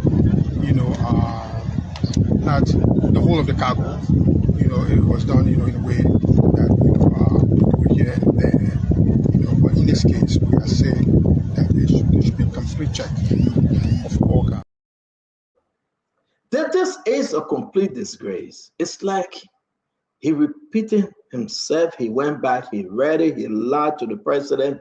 This is director of cabinet, not Kwabo. Everything he said, Emmanuel, it was said 2024. Everything he said, rehab, drugs testing, it was said 2024. Who made him a director of cabinet? Is that the best President Bouaka can offer the Liberian people? Is that the best? Is that the best President Bouaka can offer the Liberian people? They're trying to hide something. And when we call it, but why GLS not their contract not suspended? The cabinet approved. The cabinet approved. What kind of nonsense is this? We have instructed LAA. Look at the machine that LAA got. Look at the machine the people at the Rabat International Airport. Not this. Look at the machine. I want to play this clip, right?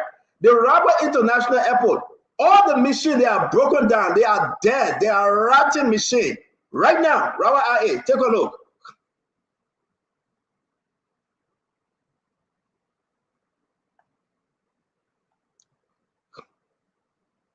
All the machine, Jacob. I had to send somebody there. When they see inspector coming, they spray, they paint it. That's Rabat International Airport. All the scanner, nothing. I've seen the baggage scanner, the people can be repairing the baggage scanner. I've seen it before. I'm telling you, not Kwaba, then they are failure. Not Kwaba is a disgrace. Look at the man, gray hair. Look at the man, look at him. All what you going to hear is saying allocation and money. Allocation and the meaning of money. Money. So money bending it on. So money bending it on. Don't waste your but you had the thing in there. Then you tell the president, Bouaka said that's something new. Emmanuel, let me play this again. I want you to see, right? It is important for you to know, right? That all the equipment at the airport, I had to send somebody there today. I sent people at the airport. I was wondering, I said, listen, but why these things happening that they said, Chief, that hand to mouth, nothing working here. They said nothing working. But President Bouaka is spending over 500,000 in cabinet meeting every month, cabinet meeting to sing us the same songs. Like the little boy, 7-year-old, 5-year-old in ABC. Anything about that, A, B, C, D, E, F, G, H, I, J, K, L, N, O, P, Q, L, N. Every day, President Bouaka singing us ABC. When we move to SSO, it's hard for the people to go to SSO because SSO hard, right? We talking about 2 timetable. You don't want to mess with SSO. The people will keep us in ABC. Y'all ready? Yeah, let's go. A, B, C, D, E, F, G, H, I, J, K, L, N, O, P, Q, R, S, T, U, V, W, X, Y, Z. Now I know my ABC 101, 101. But take the chapter SSO. SSO Geo Elder they start scratching their head. Because it's rough. This is an embarrassment to the presidency. This is an embarrassment to have Nakwabu repeating what he presented to President Baka 2024. And look at the airport. Look at the equipment being packed. Look at the equipment cannot move. But we brought in 285-year-old machine. We cannot even manage 7 or 8 machines at our airport, Emmanuel George. Look at those equipments. They are all dead, rotting. They cannot move. That's the Rabat International Airport. Rotting. I had to send somebody there today. Telling you. The place is filthy. And then President Baga is telling us something he said 10,000 years ago. Let's go through it and we'll go to Dr. George. One, Dr. George, you can read it. These are the committee members. Yeah, Chair, Ministry of Health, Co-Chair, Ministry of Justice, members, Ministry of Youth and Sports, Ministry of Gender, Children and Social Protection, Liberian Drug Enforcement Agency, LDEA, the Ministry of Finance and Development Planning, FDP. Look, it's time and for then you us. have it. Yes, and you're going to go to the next one. This is the day. Yeah, on January 29, 2024, barely a week after his inauguration, President Boyka declared drugs plus substance abuse a national health emergency during his annual message to the legislature. He said Kush and other drugs were an existential threat to Liberia's youth and a national security risk. What is done since? The committee submitted Parker's report to Boyka. Based on that, he announced a national anti-drug action plan in August 2025 with tougher measures. Seizure of drug-linked properties, 6-month performance mandate for LDEA commanders.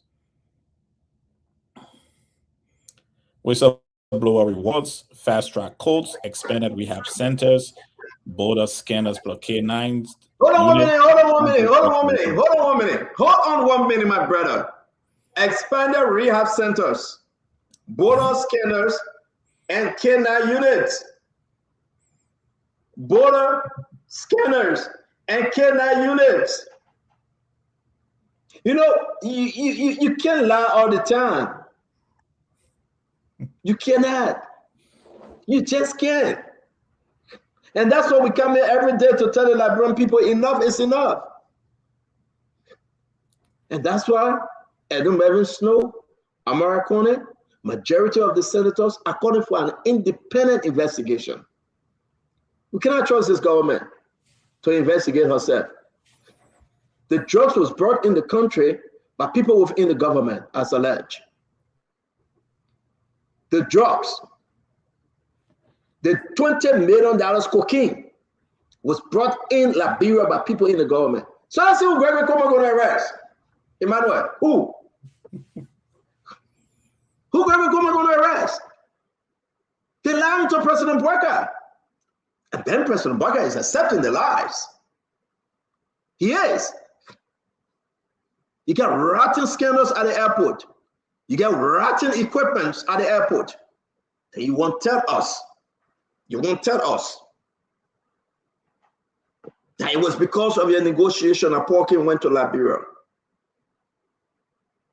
Come on, man. Yeah, that's definitely what it is. You know, these things is all money making, right? It's just a trap, right? The whole 22nd cabinet meeting thing. The President Boyka shouldn't be smarter on the picture, right? It's irritating. It's embarrassing. This is not the President Boyka that came to fight and rescue. This is a President Boyka re-connect. I'm telling you, Jacob, this is not the President Boyka that came to rescue. Somebody swapped the rescue Boyka. Somebody swapped the rescue Boyka. This is not a rescue Boyka. No, I'm serious. Somebody cloned the rescue Boyka. Somebody took him away. They swap dimension. They swap the rescue Boyka. This is not a rescue. The flashing. This cannot be the rescue Boyka we supported. No way. Hell no. I want all Liberians to know this cannot be the rescue worker we supported, Jacob. Somebody swap it. They got to bring the rescue worker back. We demand that the rescue worker come back. This is not the rescue worker that believing in lies from his cabinet ministers, lies from his director, lies from his advisor. This cannot be the rescue. Ladies and gentlemen, I double dare you. This is not a rescue worker. Somebody swapping. The rescue worker is somewhere. They clone him. Now check out. How soon can the old man forget? Talk to me, Jacob. They clone the old man. All those things that were said in our previous mandate, exactly none of it are happening. So what guarantee are we that like a rehash version or a reheated version or it will produce anything? It's not going to produce anything. Stand up. If you go to the airport, I'm telling you something serious. Someone who travel a bit frequently, go to the airport. They scan her when you leave, especially when you come when you enter in the country. On baggage claim, you collect your bag. What is so-called baggage claim? You coming out where they scan your bag before going out. I'm telling you, on 2 or 3 occasions I was there, the scanner gave up, and you have custom officers there opening the machine to start temporary with it to make it to work and all that kind of stuff. So it's rotten equipment at the airport. Are we serious about that now? So people talk about scanning, you get rotten equipment. You just show stockpile equipment back in there at the airport or in the lab in the state. So what is the change we were talking about here? So the airport is abandoned, and that's why you see we struggle to pass all these international aviation standards and all these kinds of things. And airlines are even struggling to come to Liberia. We see all these kind of red alerts, all kinds of things happening. It's because of the airport is poorly managed, and we're talking about equipment. And during the discussion yesterday, Snow talked about that.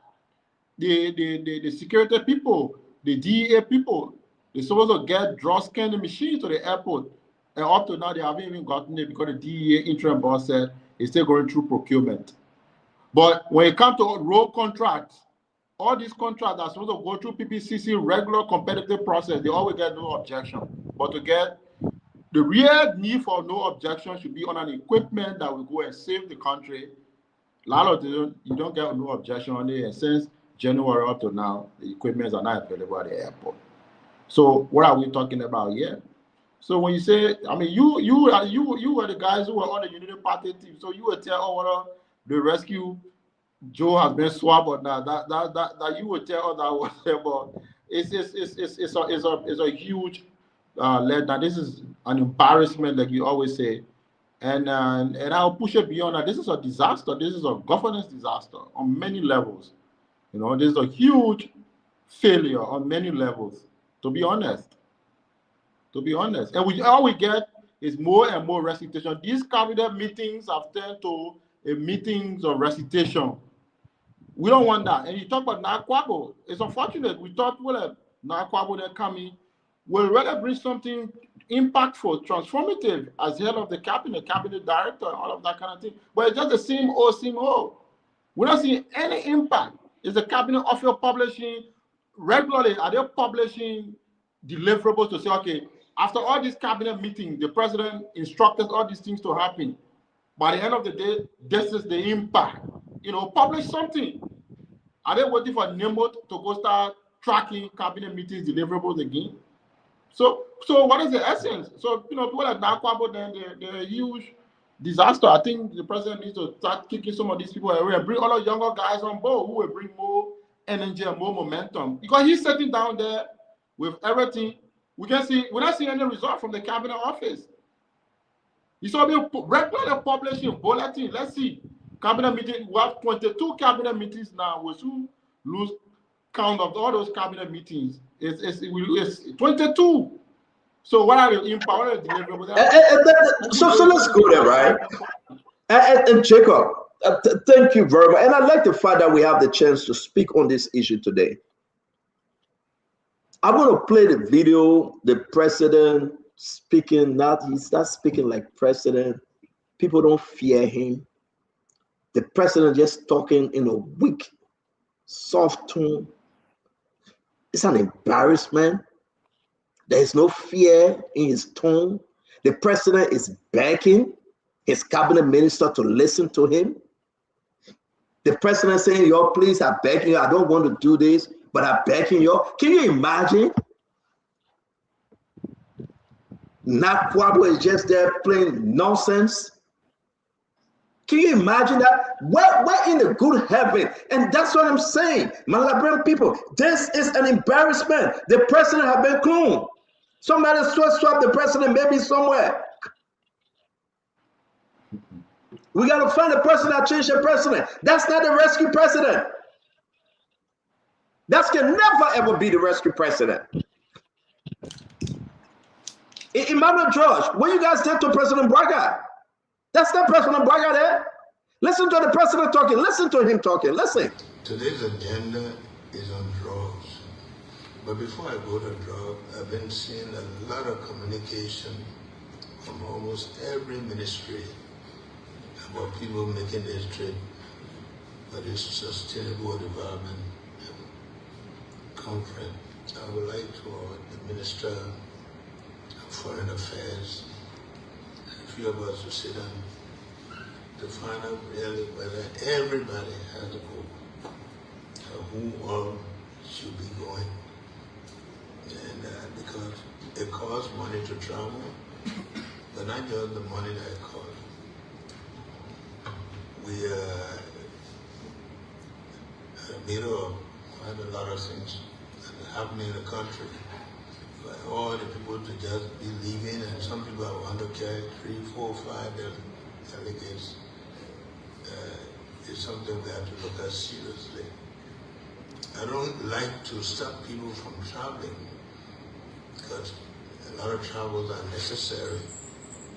Some of them pay, but again, you know, you gotta use your own judgment as to whether some of these travels can be deferred. You hear President Braga? He don't let to stop people from traveling. He begging Sarah Bessel to say, can I have a meeting to resolve? Is there any spine left in Unity Party? This is an embarrassment. I think maybe people are going to get angry with me when I say this, though. Maybe I shouldn't say it. Maybe I shouldn't say it. I think the president is tired. The president is tired. Let me lower my voice. Listen, gentlemen, the president is tired. He is. He's done. He repeated himself over and over. The last cabinet meeting, the president said, Emmanuel George will put it up. The last cabinet meeting, he said the same thing he's saying today. So what's the essence of this cabinet meeting now? The last cabinet meeting, he said, moratorium, nobody should travel. We'll reduce it, we'll reduce it. Then today again, he begging, he said, we're begging you, you don't travel. I see a lot of, but take it away, Emmanuel George. This is not adding up. This is not the rescue president. This is not the rescue president, folks. Somebody has swapped the rescue president. Emmanuel George, tell me what you guys did to President Bouaka. Somebody have transformed the rescue president. This is not him. We did nothing to President Bouaka. President Bouaka is reviewing who he could be or he is since look to the 2017-2018 election cycle. President Bouaka was the vice president to Madam Ellen Johnson Sirleaf. And every one of us on this platform and those listening to us, you know that if you work in a position of authority and you move into a higher position of authority, the best recommendation we can get about your performance will come from your boss. The president said he never did not endorse President Bouaka to run in that election cycle because she knew his capability, his work ethics, and that's what we are seeing now as Liberians. We are seeing the true revelation of his personality, of who he is. And in as much as it looked like it's fun, this is our country, and that's serious thing going on. We have to get serious in Liberia. We have to get serious, and we have to be serious and very, very, very, very, very, very strategic in electing leaders of our country, from the House of Representatives to the presidency. We have to get serious about that. Look at our national airport. That is the pride of our country, the gateway of our country. And about 80% of the equipment are dead. The scandals are also having problems. It's challenging. And then we have a president that is repeating a message that is even on the website of the executive mansion. Placed that on August 31st, on January 31st, rather. And then less than a year ago, because we are in July, this is July 2026, right, Wilfred? It's July 2026, right? My brother, Wilfred, it's July 2026. In August 2025, less than 1 year ago, we declare drugs as a national emergency. Less than 1 year. Please get this picture. Less than 1 year ago, we said this thing was a national emergency. We said the commanders from LDA should give us 6 months performance report. Wilfred, you are close to power now. Have you seen that report? Maybe you should share with us. Nobody has seen that report. Less than a year, we have not seen it. Less than a year, we still have the same drug crisis in our country. Less than a year, there is no, yesterday, 2 senators came on the show to tell us that monies were in the budget, but there's no K9 at the airport. I know people are joking with it. People are putting in the chat room, oh, well, you get the door and give it to, but that is not what we say. K9, we say, get them to the airport. Why we don't have it? Why is it that less than a year we have declared drugs a national emergency? We have a double-barrel scanner at the airport, and the 2 security personnel that should have manned those scanners were not on duty when the drug passed through. Less than a year. Fellow Liberians, we are not talking about long time. In August 2025, the president declared this emergency after he received the report. This is July 2026, less than a year ago. Oh, let us be serious in our country. And that's why when we keep speaking about Mr. Alexander Benedict Cummings and other great leaders that can move our country forward, some of you play for fun and say 1%. You can say any percentage you want to, but if you love your country, Liberia, and you really believe that we should move that country forward, we should elect leaders who have been tried and tested. Leaders who can move our country from where it is right now to where we ought to be and where we should be as the Republic of Liberia. We cannot continuously have this situation. You are as good as the people you put around us. Can you tell me that the entire executive mansion secretariat that is responsible for the president's office, the Minister of State for Presidential Affairs, the Director General of the Cabinet, the press unit, they did not know that the president made this statement on January 29, 2024, that they could not inform the president? The entire office, all these people that we are paying to make sure our president look handsome and beautiful outside there when he speaks, every one of them did not know that on the 31st of January 2024, they placed the executive mansion website. And then they did not know that the president had an action plan that he shared with the Liberian with us in July 2025. And now in August 2025, rather, now we are in July 26. We have this situation at hand. We have not done one of the things successfully. We have not successfully done one of the things that the president listed in the National Action Plan, the emergency to fight against drugs. This is very shameful, and it's very disappointing coming from the Unity Party, because we expected much from them. We expected better from them, but we have found out that they have every day they show to us how inept they are. And hopefully Liberian people will wake up to this, and we have an Alexander Benedict Cummings and a strong opposition coalition taking over that country in 2029 to make Liberia a better place.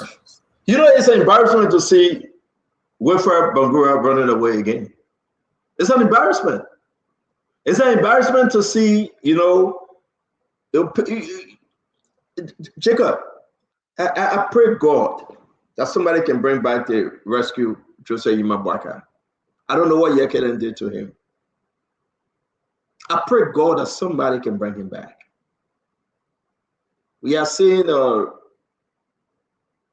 this is wrong, folks. This is completely wrong.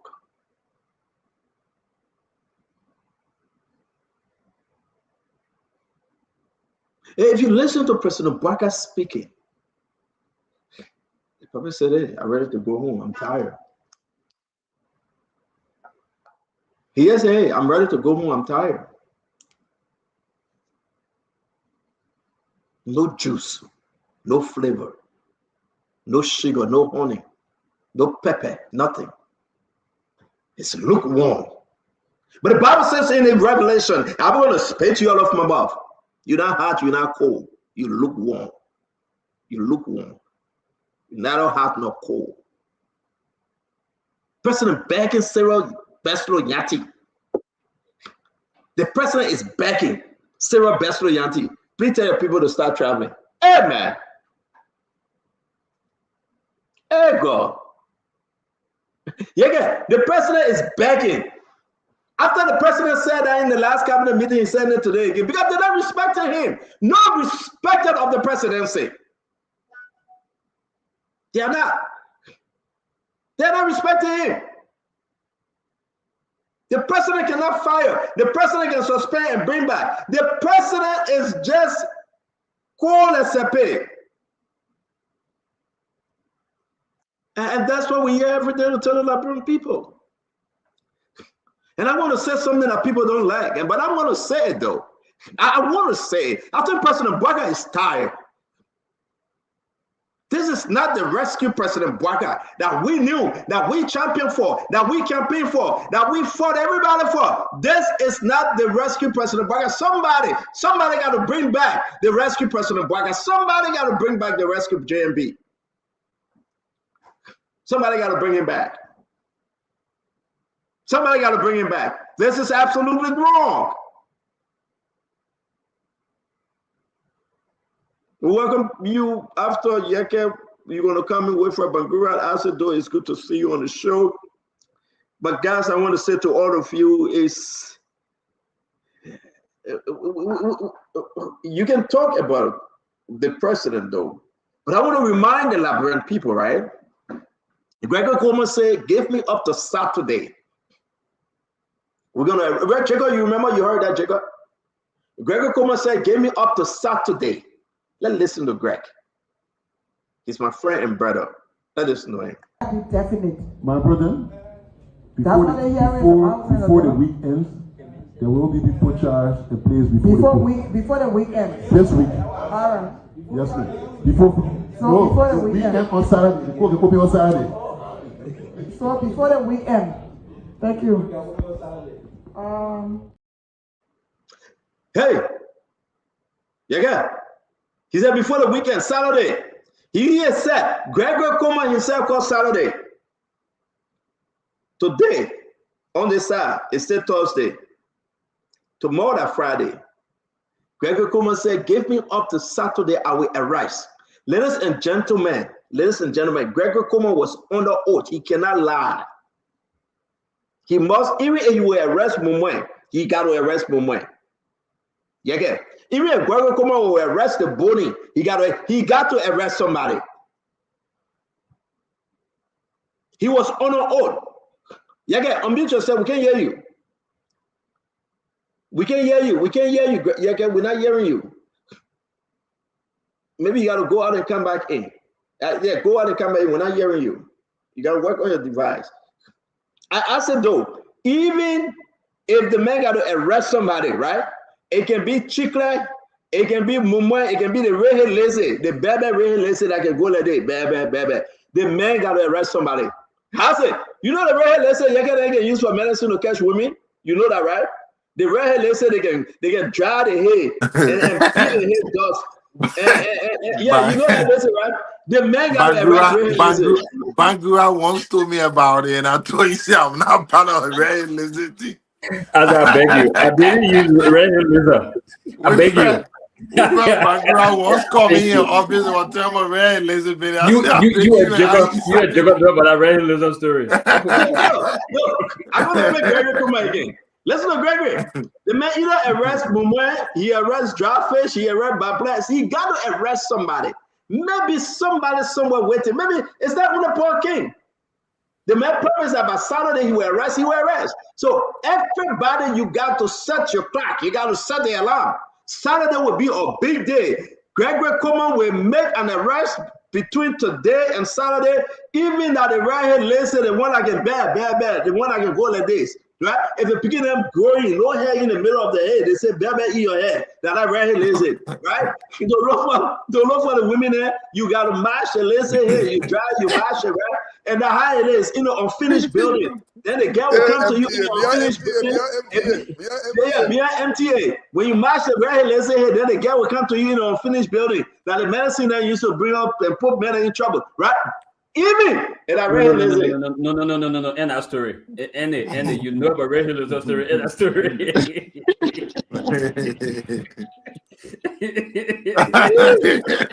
Also, this story. You know the story. You said. The whole Wilfred background man as a troublesome man. They make you let that Ray Elizabeth. I don't even the Ray Elizabeth story. Yeah, me Ray Elizabeth because very scarcely like bro during those days. So you're but listen to as a lecturer, you get to. The man say you arrest somebody, he got to arrest somebody. He have to. You gave Gregory Coleman we will not arrest nobody. No, you lie. He will arrest. He have to.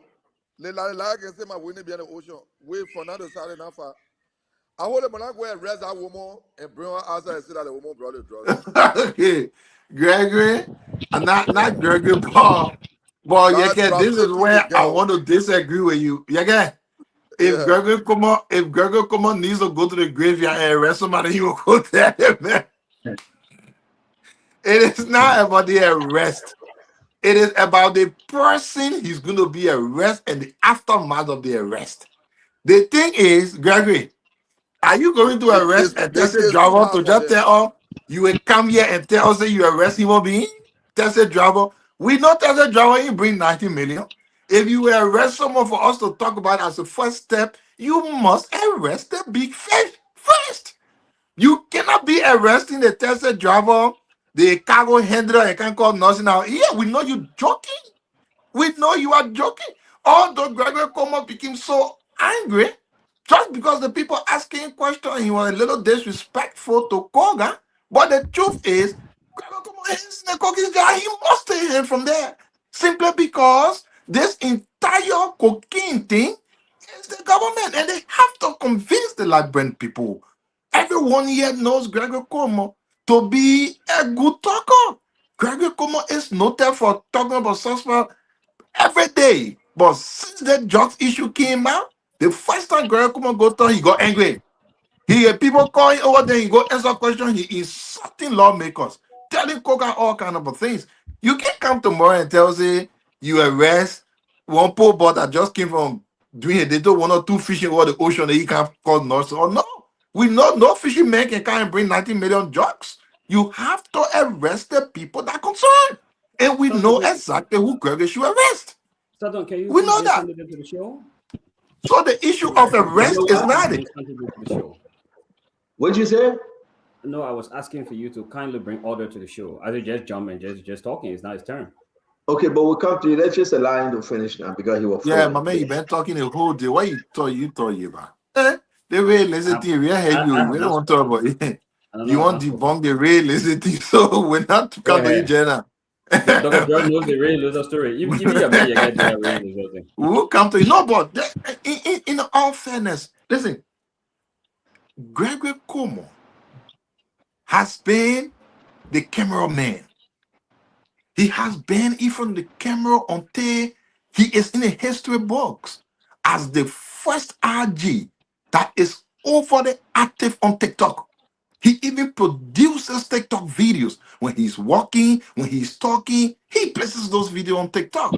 To see Gregory Coleman just got to answer a question about cocaine, and he just got angry.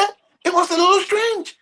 And then he came from there as a policeman who keeps saying you won't give out information so he can do what to the investigation. You are telling us you arrest somebody on before the weekend. So if you knew that there is someone to arrest, why are you waiting for before the weekend?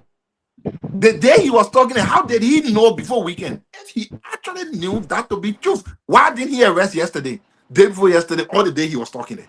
So he is not coming to arrest one begin coming from a farm. Then he say he arrested me. He say that he. So who we you know think? who So can who bring you think 19 million Gregory? cookies. So ask it. Who do you think Gregory is looking to arrest here? Because we got so many names. Hold on 1 minute. I said, hold on 1 minute.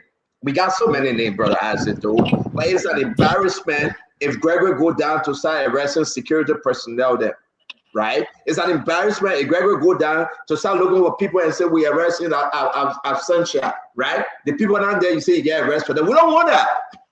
You say you're going to arrest or you got indictment for Oscar Brown or Michael Brown. The people that aren't there. If that then you're going to give us and say you arrest, then that's a failure. If you start arresting Ruth, the woman that smelled the thing, maybe she made a mistake to pass it. You want to arrest her? Okay, we agree. You want to arrest all the security that are fine, but you must also bring in the big guns. Gregory Kuma cannot arrest Ryan Lindsay. He cannot bring no Bablet. He cannot bring no Mumwe. Gregory Kuma must not do this thing to the Liberian people. So when we hear President Bwaga saying, yes, this thing will not spare nobody, that security the president talking about that he will not spare.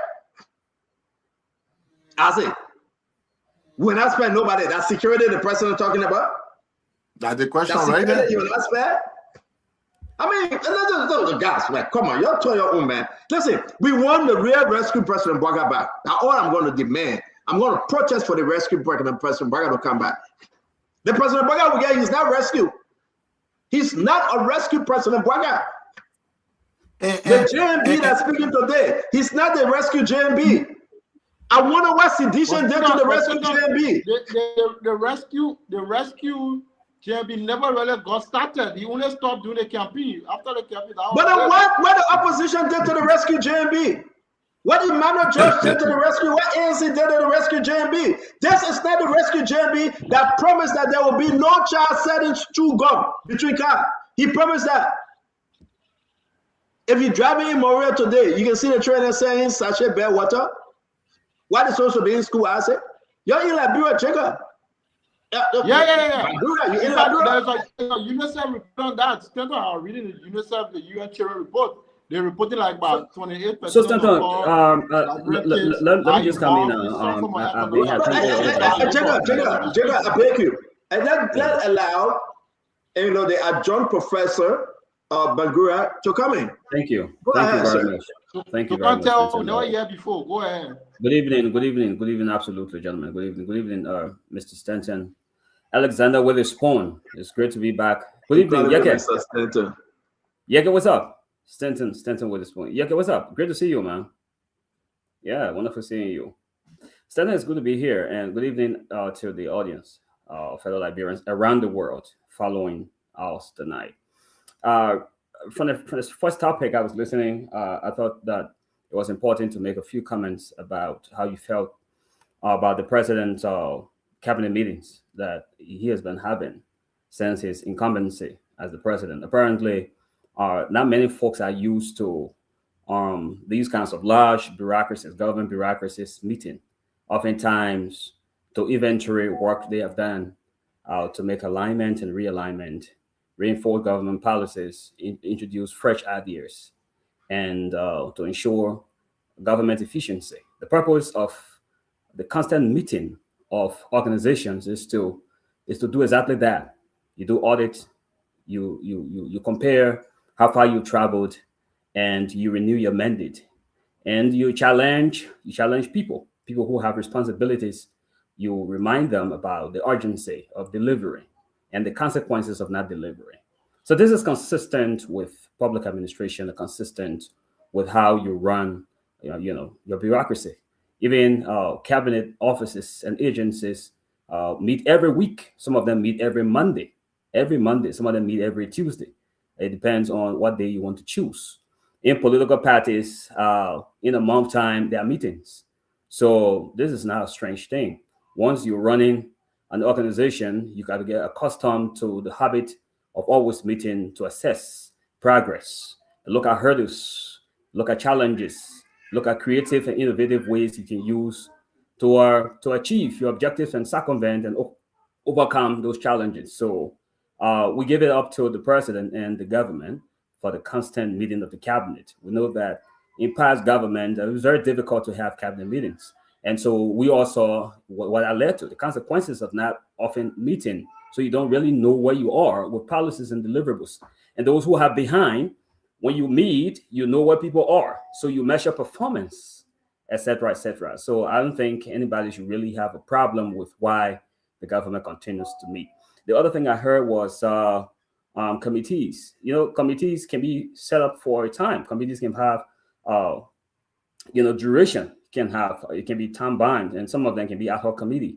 And committees can be established based on certain exigencies, certain emergency situation. And when those emergency situations do not exist anymore, the need for those committees, may no longer exist. And if similar situations arise, there will be a need to reconstitute that committee, or there will be a need to replace some members.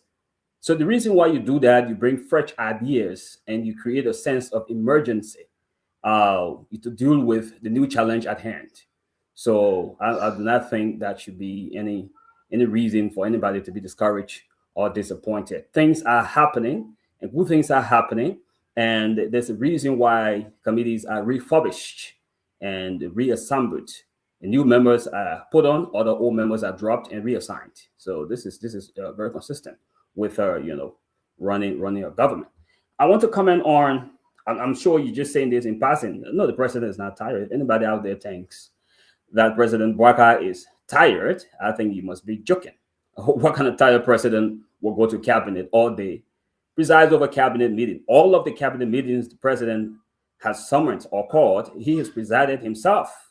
He's spoken during these cabinet meetings from start to finish, and he has sat on, the presiding chair, making sure that these directives are given, and that warnings are issued, and instructions are given, and all the necessary things that a presiding officer should do are done.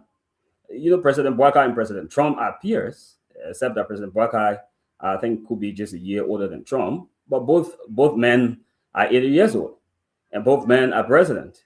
So what would make you think that President Trump is active and is not tired, and President Boubacar will be tired? No, President Boubacar is not tired. I think he's doing his job efficiently, and I think he's delivering for the Liberian people. He's going to be very busy with that.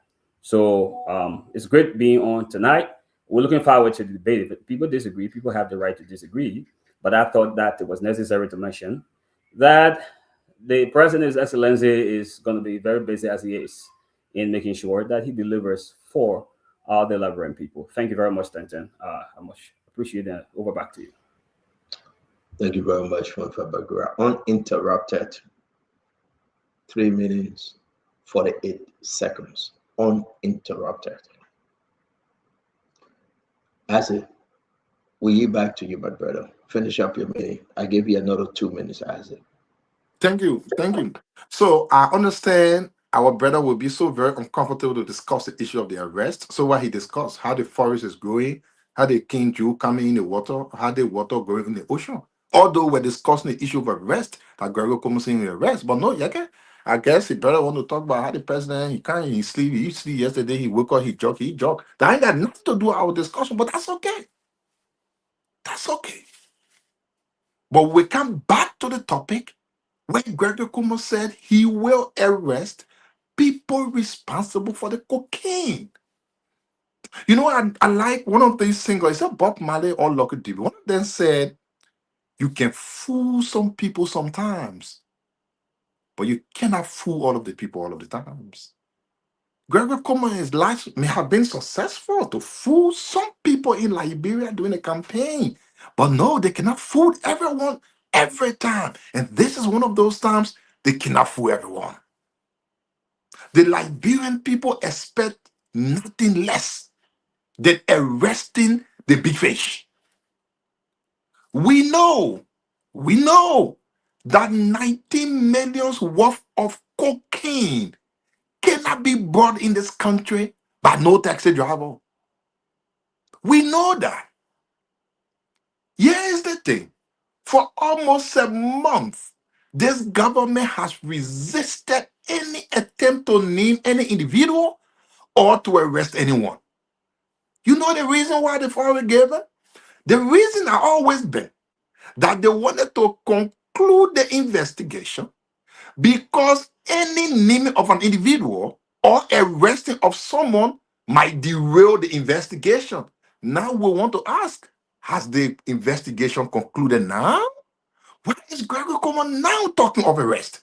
It's just simply because the public is now putting on pressure on the government, the international community. We know we have our people here in Liberia who are asking the tough questions. And so, yes, arresting is one thing, not the thing we are concerned about. Who you arrest and the aftermath of the arrest is the thing. And I know we talked about it yesterday, we keep talking about it. I want to sound it again. Anyone knows why this government is not interested in how the judge scheme in this country? All of the focus has been on RIA, on when the judge was leaving. We encourage the government to put efforts in how the judge scheme. We don't want to say what we know. The government knows what we know. We know how the drugs spin all happening around because there are information all around the place. How the drugs scheme in this country. Did the cocaine come by the way of the port? Did it come by the way of Bowater Side? Did it come by the way of plane? We need to know. Why can we know? Why can we know? And I'm not saying this is the case, but come and think about it. We are talking about yellow machine bending around here. In no time, we're talking about drugs. My only thing I'm saying is the government needs to investigate how the drugs, through which port of entry did the drugs enter in this country. The government needs to investigate. We cannot just be talking about yellow machine all around the place. There in no time we're talking about cocaine in the country. Nobody cares on how the drugs enter. The government needs to be clear to the people. And that's why we are demanding and we continue to press on the government to ensure they do the right thing. Gregor, come on. Don't go arrest no taxi driver. We're not listening to you. Don't go arrest no Shushan ball. We're not listening to you. We want you to arrest the people responsible for bringing in drugs. And we need to know the port of entry in which the drug came. How did those drugs come in the country? We need to know that. It's very important. It's very important for me to now say, I said, thank you. When they call the Jones Security, when the senators call them, the Minister of Justice were MIA, missing in action. In the midst of a major investigation, also twice, missing in action. Let me just say this. You guys got to think what's going on here. Also, to have a family relationship with some folks that have been alleged that they are part of this cocaine thing.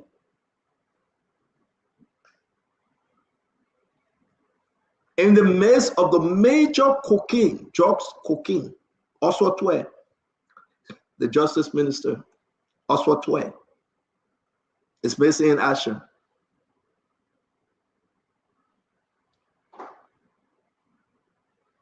Who helping who? Who doing what? Yeah. What's going on? That Gregory heading the investigation? Who heading the investigation? Because when Gregory was talking, Prince Johnson ain't say nothing. The EPA's boss Sam Gaines saying nothing. The LDA boss he holding a head, he resigned, but he didn't resign. Who's heading the investigation? Like Gregory, they take the drugs to go talk. Like Gregory talking now. A serious $20 million cocaine investigation. That Gregory the spokesman. I mean, are you guys sensing something funny here? You bring back Joseph Yima Boyka, the rescue Joseph Boyka, man. You tell the Joseph Boyka you're not leave with us. You bring the brave rescue Boyka, please. As a though you bring back the rescue Joseph Yima Boyka. The Bwaga was there before election time. Let me hear Yeke. Yeke, talk to us. Talk to us, Yeke. So, no, when you go follow into the thing, you will know that the managing director of the airport went on the plane, brought down Mr. King, put him in the executive lodge. Then Scott went to pick it up. I said they put the manager for the airport and the justice minister, they are first question. I said this and I will say again. Those people, the whole drugs business is tied within relationship. The justice minister is to speak. Gregory is not close to the authority to speak when we talk about national security. He's not close to the authority to speak. If the justice minister is not there, the immigration boss is next in line. Not Gregory. Gregory is not close to any authority to speak when the justice minister is not around. But you know why? People trying to distract us. That's what they brought Gregory to come and talk and misbehave so they can say, oh, the senator, they say what the man made. And I want to tell the senator, thank you for composing themselves to allow him to say what he wants to say, because he just reduced himself. If you got that kind of aggression, you want to really exhibit your aggression. Exhibit the aggression on the people that brought the trust in the country, so the Liberian people can hear you. Tell them to go, people call you to answer questions, you misbehaving there. Telling the people they're talking loosely. I don't blame him. We will talk about the connection between he and the protein one day, today, another day. We will talk, that one made him to misbehave in our place. And we need to stop what we are doing. Gregory need to tell the Liberian people who brought the drugs in their country, his connection with the drugs business. Those people, all of them connected with the drugs business. Now, what they're behaving, the way they're behaving, I'll be in Liberia on the 15th. We'll start from the airport. Now, from the airport, the Liberian people know that the ball have bounced and the route change. On the 15th, 6 o'clock, I will be on Kenya Airways. I will arrive in the country on the 15th. Stanton, we need to create the awareness. We need to go from place to place, and that's what I'm going to do.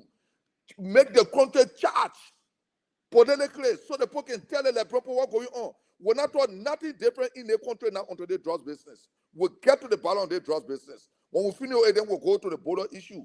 Why journalists can't go to the border? Why are they hiding? Why are they hiding? So you want to do the drugs business the same way you did the border issue? You say border open, the Guinea side open, but our side not open for what? Stanton, let the people tell the people who brought the drugs in the country, where the drugs came, who brought it, what port they enter from. That's the most important thing. Up to now, we don't know yet. Then they say, we get person on interest. You get person on interest. You not get suspect and person on interest, you'll be on for 4 months.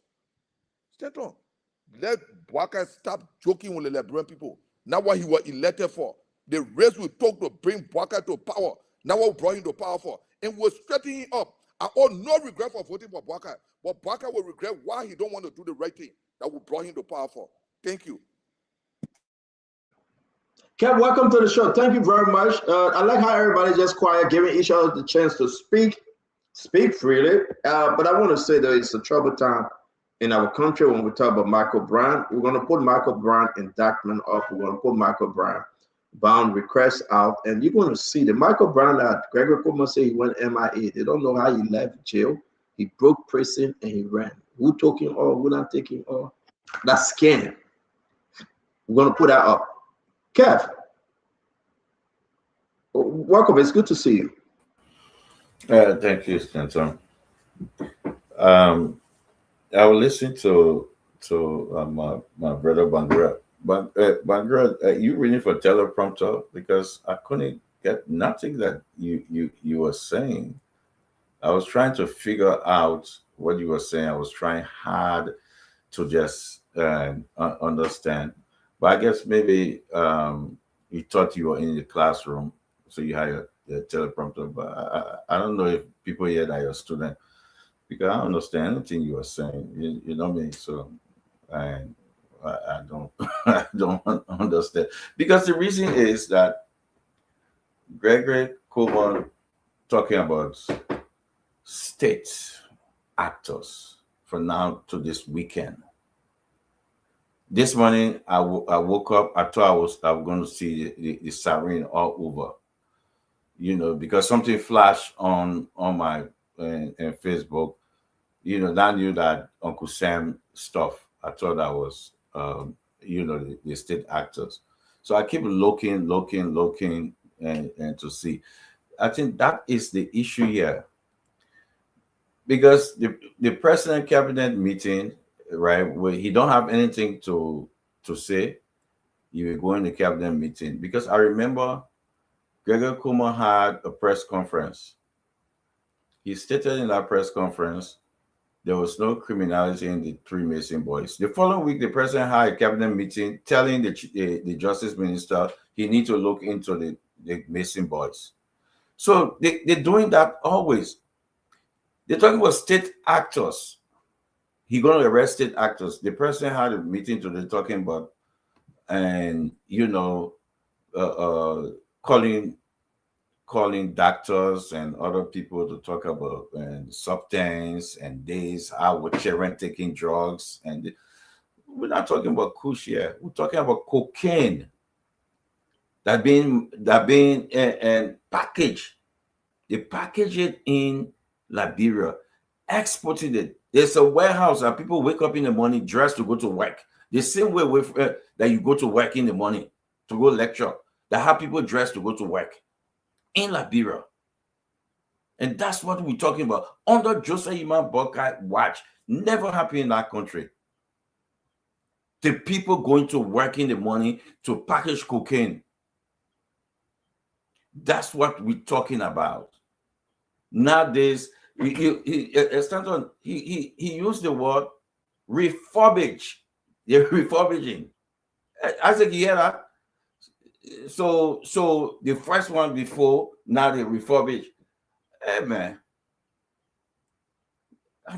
are we in a serious country here? You get the cocaine, you get the border issue. The country right now is in a dark place. That's what we're talking. So my brother, leave that teleprompter alone, man. Let's come to the real world. Okay, thank you very much, Kev. Emmanuel, I want to bring you in, right? It's very important. I don't know that you or Jacob, one of you guys, it's just very important for us to say as it is. And people get angry sometimes when you speak truth to power. I do believe now we have addressed the issue. Every one of us spoke to it, that the government is mistaken. The manner in which they are proceeding is wrong. Yesterday, Gregory talked about Michael Brown. This is Michael Brown, you know. When look at the charges on Michael Brown: unlawful importation and transportation of controlled drugs or substances. How can this guy, like Gregory said, who let him out? He broke jail, the judge let him out, or who let him out? Then when we talk about $19 million case, the man was gone out of the jail. In the night, somebody went there and took the man out. Go to the prison, go ask, how did he get out? Who the judge? County attorney, McGibby County, Councilor Dode Joma Wilson. We gotta go find this councilor. This is an embarrassment. It's not a talk about $19 million case. Gregor said the man check out from jail. The man I chatted on that because the only thing we're going on, we know, chatted up bro jail in Massachusetts, yeah. So the man I chatted up, brother, that chatted up, son. Can you imagine that? Who let him out? So it's just confusing. There's something funny here. It's something funny that people cannot comprehend. Bangura, you know who let him out? I mean, you're talking all the thing, huh? He just escaped. The man a medicine man, Emmanuel George, the man gets Zege. I think escape from Sabibo. That's Sabibo. The man escaped from Sabibo. When we talk about $20 million jobs, they say Michael Brown check up. So when I found Michael Brown, But Gregory said they will arrest somebody. Because Obaka said they will leave no stone unturned. Is the president not being informed? So, Emmanuel, I want us to talk about Zopena and other things, man. But the drugs issue, I can assure you, Emmanuel, will not leave the drug story because it's very, very bad for our country. Not even drugs no more, it's cocaine. Cocaine. The hard substance, cocaine, Emmanuel. The president is repeating the cabinet meeting. I don't even understand what my brother Bangura say. Sometimes I don't understand the man's series. The president is repeating over and over, Emmanuel George, calling for cabinet meeting to waste the Liberian people time, calling for next week again we'll have another cabinet meeting again. Dr. George, I'm just sorry to say, bring back the rescue Joseph Boakai. Tell Mr. Cummings, you'll bring back rescue Joseph Boakai. You're talking way too early, Dr. George. Yeah. Well, since 2017, former President Ellen Johnson Sirleaf have told us the level of leadership ability that President Boakai has. So, we were hopeful that he would come for the over 42 years of experience, but it's sad what is going on in the country. And you raised a crucial point, Stanton. That's the reason why I'm struggling to understand why at this time no more of the security apparatus have been dismissed or asked to resign by Mr. President. Because according to the Controlled Drugs and Substance Act of 2023, trafficking in drugs, importation of controlled drugs without authorization, exportation of controlled drugs, manufacturing controlled drugs, cultivation of illicit drugs, drug dealing and sales of certain controlled substances are non-bailable offense. They are non-bailable offense. That's the Controlled Drugs and Substance Act of 2023. So this question is an important question. I'm concerned that our security or the police or the Liberian Drug Enforcement Agency have not been able to identify how Mr. Michael Brown left prison. How did he get out of prison? Who signed the document that put him out of prison? What is the date that he left prison? Who is responsible for that? A lot of people appear to be pointing their hands towards a high office in the country, an office that is not very far from the presidency, an office that may be second to the presidency, I believe. Hands have been pointed. But it's important that we find out. The police, as the police is making an arrest tomorrow, perhaps someone need to go to the central prison if nobody have gone to central prison to find out how Mr. Michael Brown was released. And I'm hearing that Mr. Michael Brown and Mr. Oscar Brown, who was coming in country, who went to China for training, who called on this network that he felt that his life was being threatened and he was diverted to a third country, have some form of relationship. They have some form of relationship. Have the police investigated this relationship? So we look forward to as the police arrest tomorrow, perhaps someone will be kind enough to answer these questions. They may give the answers to Bangura so that he can come and talk towards these issues and he supports the government on this platform. But we definitely need to have answer to this question. Where is Mr. Michael Brown? How did he leave the prison? Who signed? Who went there? Which vehicle he drove in to leave the prison? Those questions will help us to continue on this investigation. Thank you. So is there anything else from you, Jacob? Yeah, no, you see, the discussion yesterday, and that was one major takeaway for me yesterday, during the dialogue with the lawmakers yesterday, especially Senator Snow and also Senator Amara Conner. Senator Snow talked a great deal about that. And that also featured in the grilling, the questioning that was happening at the legislature. And I think that is a major pinpoint that the legislature need to press hard on in the course of this investigation. And I noticed Senator Snow talked about that yesterday, that information from the Inspector General about this Michael Brown guy was very unclear and was very unsatisfactory from his perspective in terms of the way the Inspector General responded to the Michael Brown situation, because that is a very, very critical aspect of all this investigation. You know, what is the circumstances? And so it does not ask the question repeatedly yesterday on the show, and probably he did with the Inspector General, and I expect the legislature to press hard in the course of their work, you know, moving forward, so that we have a clear understanding in the course of this investigation, what is the status of this Michael Brown individual? Because as we heard yesterday, Senator Snow said a number of theories are going around about the judge signing for him, he being released under special arrangement and blah, blah, blah, because he possessed certain kind of information and all of that. So the investigation has to hone in on that.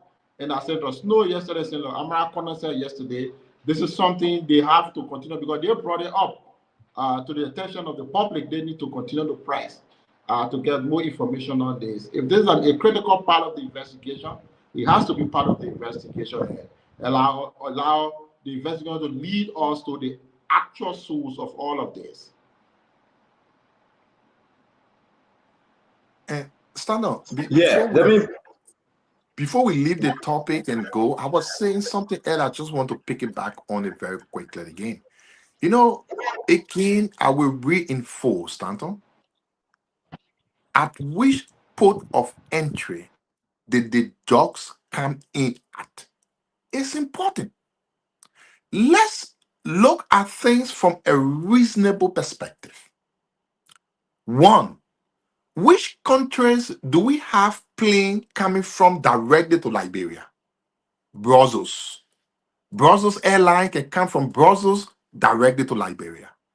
Can anyone put 19 million worth of cocaine on the plane from Brussels to Liberia? No. Planes come from Morocco to Liberia. Can anyone put 19 million worth of cocaine on the plane from Morocco to Liberia? No. Planes come from Ghana and Nigeria. I'm not sure there's any other country where planes come from directly. It will always be a connecting flight at one of these countries before they come here in Liberia. So then we will go to another place, the seaport. We can ask all of the questions. We can go to Bow Side and other crossing point. If the government, like we keep saying, wants to be transparent, the government will ensure that they know everything of how the drugs entered in this country. The port at which the drugs enter in this country will give a big clue as to who are involved into it. Why is the government not so much interested in how the drugs came in Liberia? How did the drugs come? How did the drugs come? Not from a plane. I don't want to believe that drugs will get on plane from Brussels or from Morocco or from Ghana or Nigeria to come here. It must have come through some other means. And again, I will say, we just been talking about yellow machine all around the place. In no time, we're talking about drugs. In the mix of that, the brother who was working, whatever his name is, I just forgot about his name, just passed out just like that. Well, are they connected? I don't know. I'm only putting out information for the rational mind to think about these things. How did the drugs come in this country? Through which port of entry? Through which means? Were the drugs among certain goods, certain cargo? How did the drugs come in Liberia? It is important to know who's involved. Because if the drugs came out of certain port of entry, then we know exactly what goods it came in with, who brought in those goods.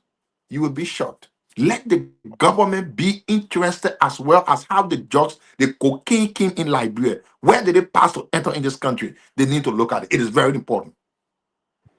So let's go ahead and play. Thank you, Ase. Let's play this real quick.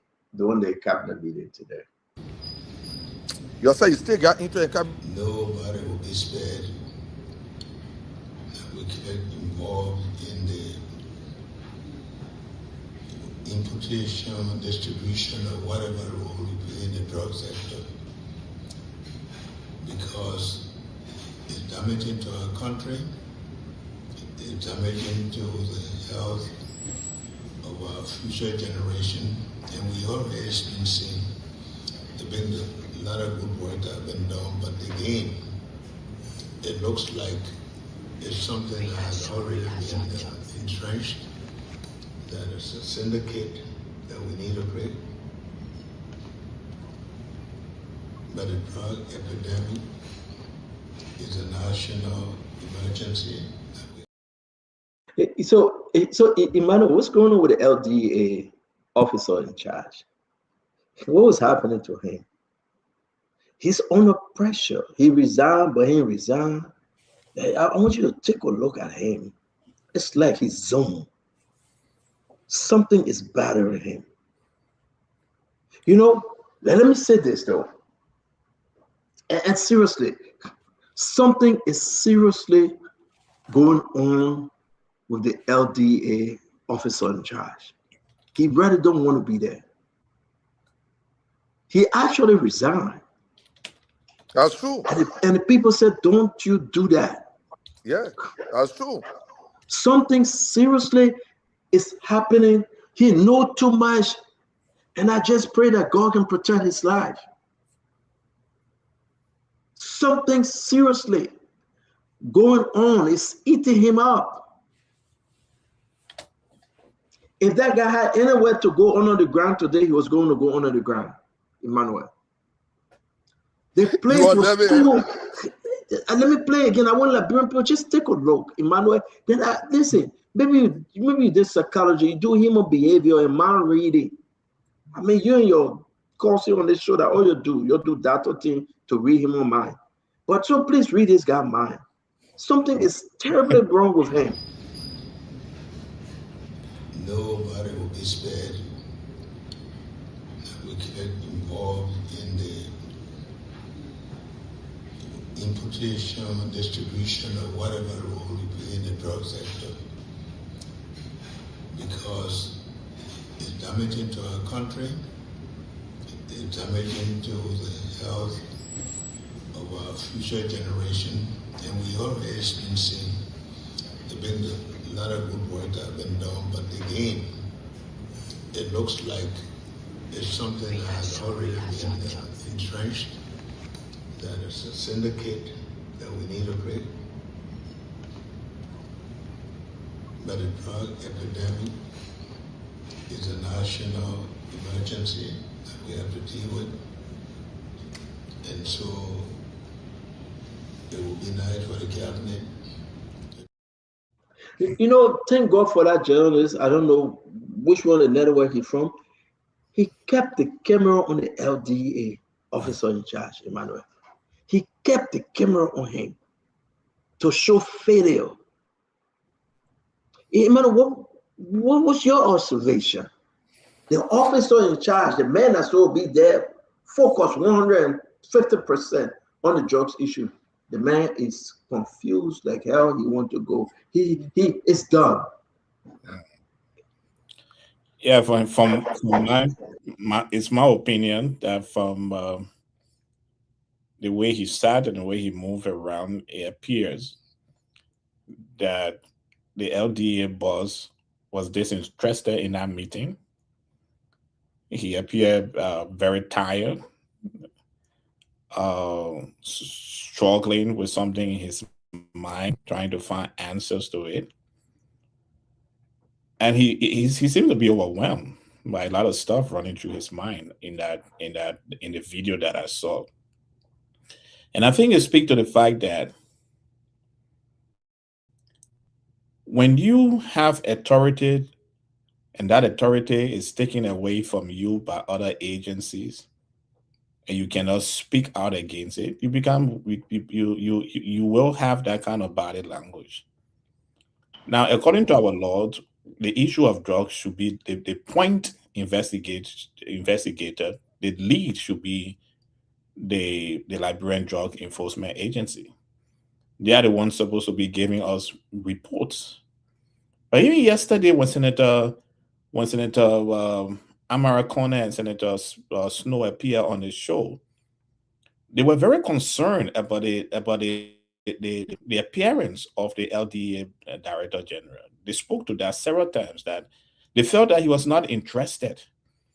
They felt that he was aloof. And that is why we say in the video, is that it appears he was forced to be in our cabinet. And I think it comes from the fact that he's not the one presenting this issue. He's not the one speaking to this issue. And the question is, why is the police director speaking to this issue? Why is he the one answering questions in the absence of the Minister of Justice or the head? Is he the point person on this investigation? Yes, it has become an international investigation because of what it is, and it elevates and it bring in other national security agencies. But he's the lead agency. It's his agency that found the drugs. It's the agency that had the very first press conference. But I think after that first press conference, he have never had the opportunity to speak to the public. He have been lying. So maybe there is something there that we don't know anything about. But his body language, his appearance, and at that cabinet meeting shows that he's not interested. He didn't want to be in that room. It appears in the room. And yesterday, Senator Snow and Senator Conner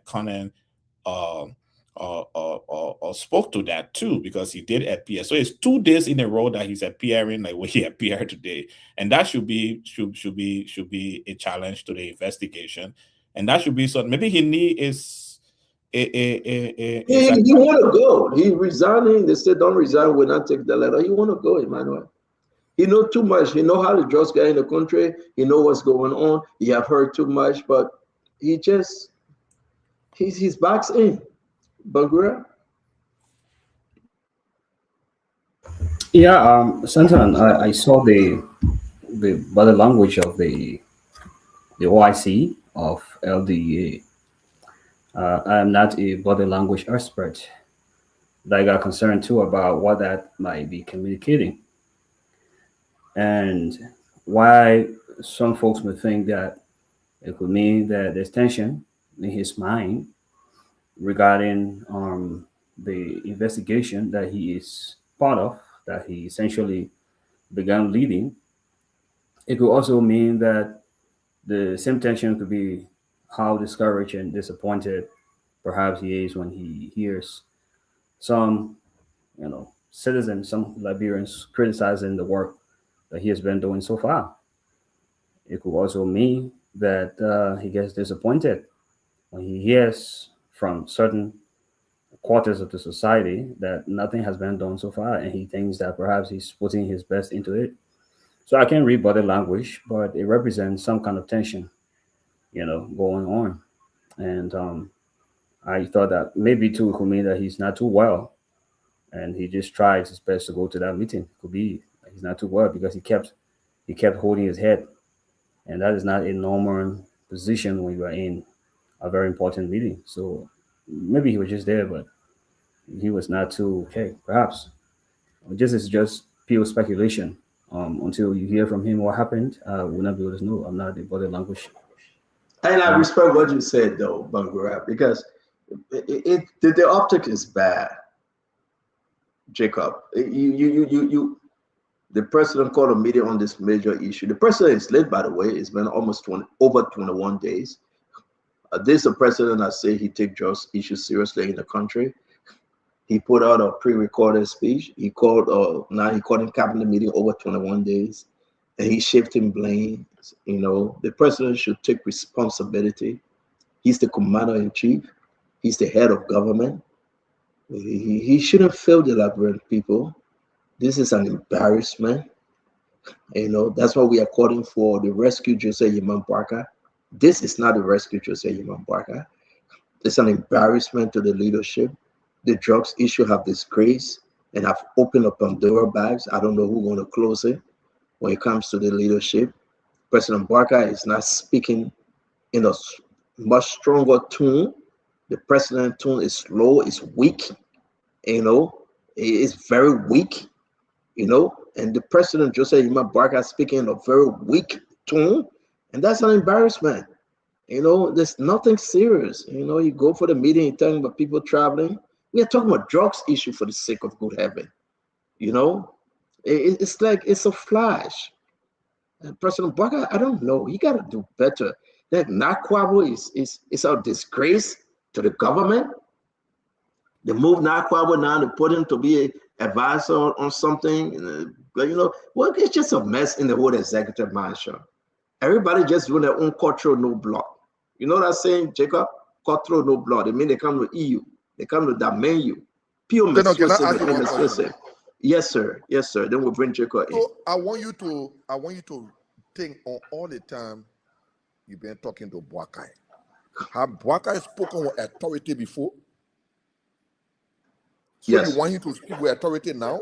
Have you spoken Yeah, with but you authority asked before? me. Let me answer now. Yeah, have you spoken with authority before? Yes. Okay, then the problem solved. Yeah. So let me say something to you, Yeke. And thank you. You see, you begin to read Machiavelli. Maybe Yeah. Machiavelli will help you. Or call Josh. The president was very forceful. And Jacob, you can attest today. The promises the president made was scary. I'm not talking about campaign time, man. I'm But talking wait, about now. Yeke, Nobody Yeke, going back to Yeke, campaign time. Yeke, you asked me. Yeke. Yeke, stop disrupting the show. You asked me a question, and I'm giving you instances, brother Yeke. Something happening.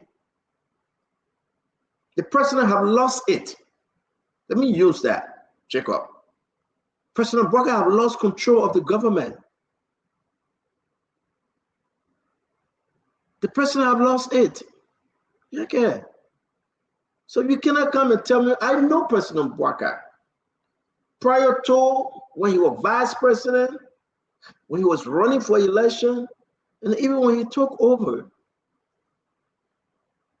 the president said, we'll fix this country. That gone.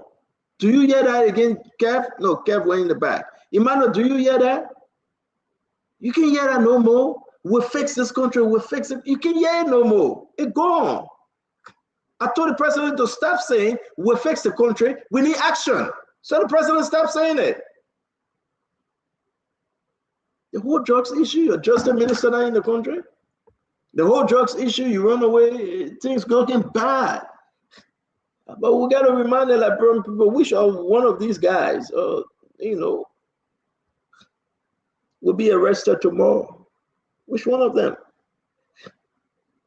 Okay, what do you think? Which one of them will be I don't arrested think tomorrow? nothing because nobody will be arrested. These are all Okay. questions. Emmanuel George, who do you think will be arrested tomorrow? Because Gregory is coming with arrest. Who do you think will be arrested tomorrow?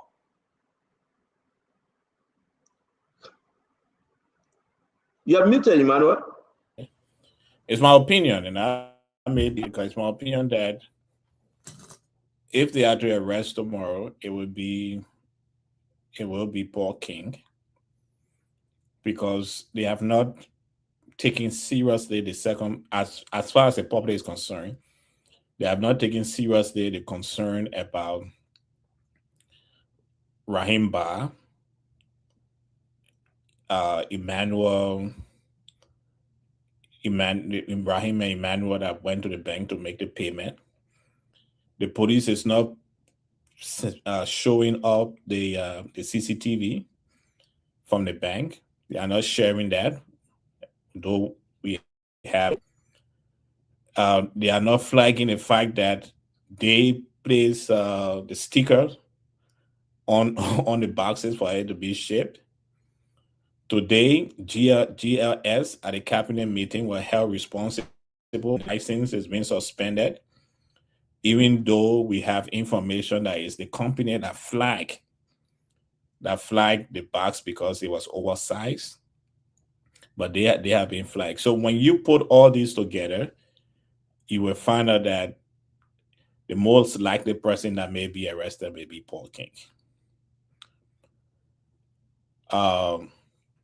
Yeah, I think that way I want most likely person that will be arrested tomorrow will be Paul King, despite despite the evidence asking them to move other places, the evidence of Michael Brown involvement, the evidence of Oscar Brown alleged involvement, I think they are going to do this so that we can have something.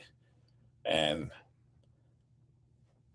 as far as I'm concerned too, and I don't think they may have a solid case after that, especially looking at our laws as concerning cargo and goods from place to place. The search of Mr. King's residence and coming out with almost nothing. That may be things that they will have to consider, but I show that that's the person who I see as the most likely person to be arrested tomorrow. So take it. I said, who do you think would be arrested tomorrow? Let them put the list up, right? We have all these people on the list. Paul King is back in the country. His brother Peter King, Oscar Brown.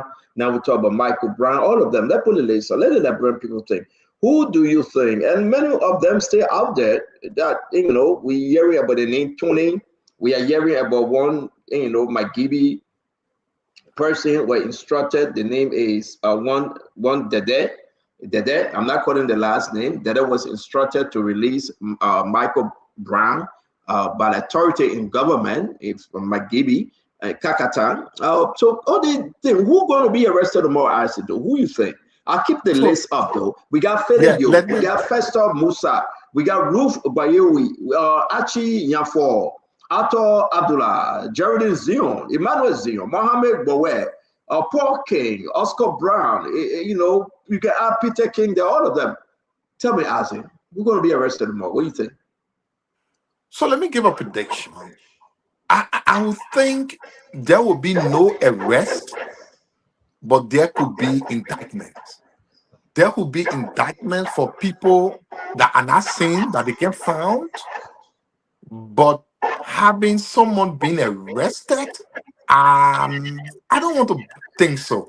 But in the event there is an arrest, in the event, take it from the lowest of the bottom. They might go for someone way down the bottom, just because they want to show that they've arrested somebody. I only know the name, but I don't think it will be one of the top people that we all know about. So let me ask you, Bangura, is there any name just popping out of you that indictment arrest this weekend? No, Santan, I would not know. I know that I've been speaking to investigators, people who got background in this area, and they've been telling me that investigators normally would not put pieces of evidence out there in the public because that could be giving teeth to defense lawyers.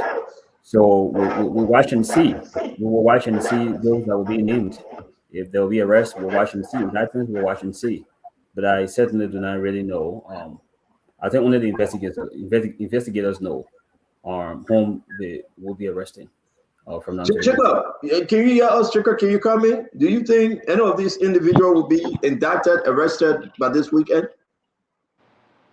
I think with the public pressure, and from what I saw at the hearing, I think there will be some kind of move. I believe so, because the Inspector General look be emphatic on it to say, oh yes, there will be some action taken, some arrest done before.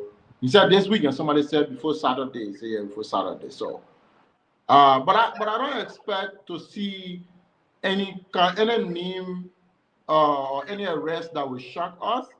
I don't believe so. From everything that I have seen so far and all the delays and the beating around the bush and everything, so I expect we will not be surprised with them. I think it's going to be a low level person, quote unquote, and stuff like that. And then I'm sure the public, like Senator Barney said, the public will not take that definitely, but we will see how far they go with that.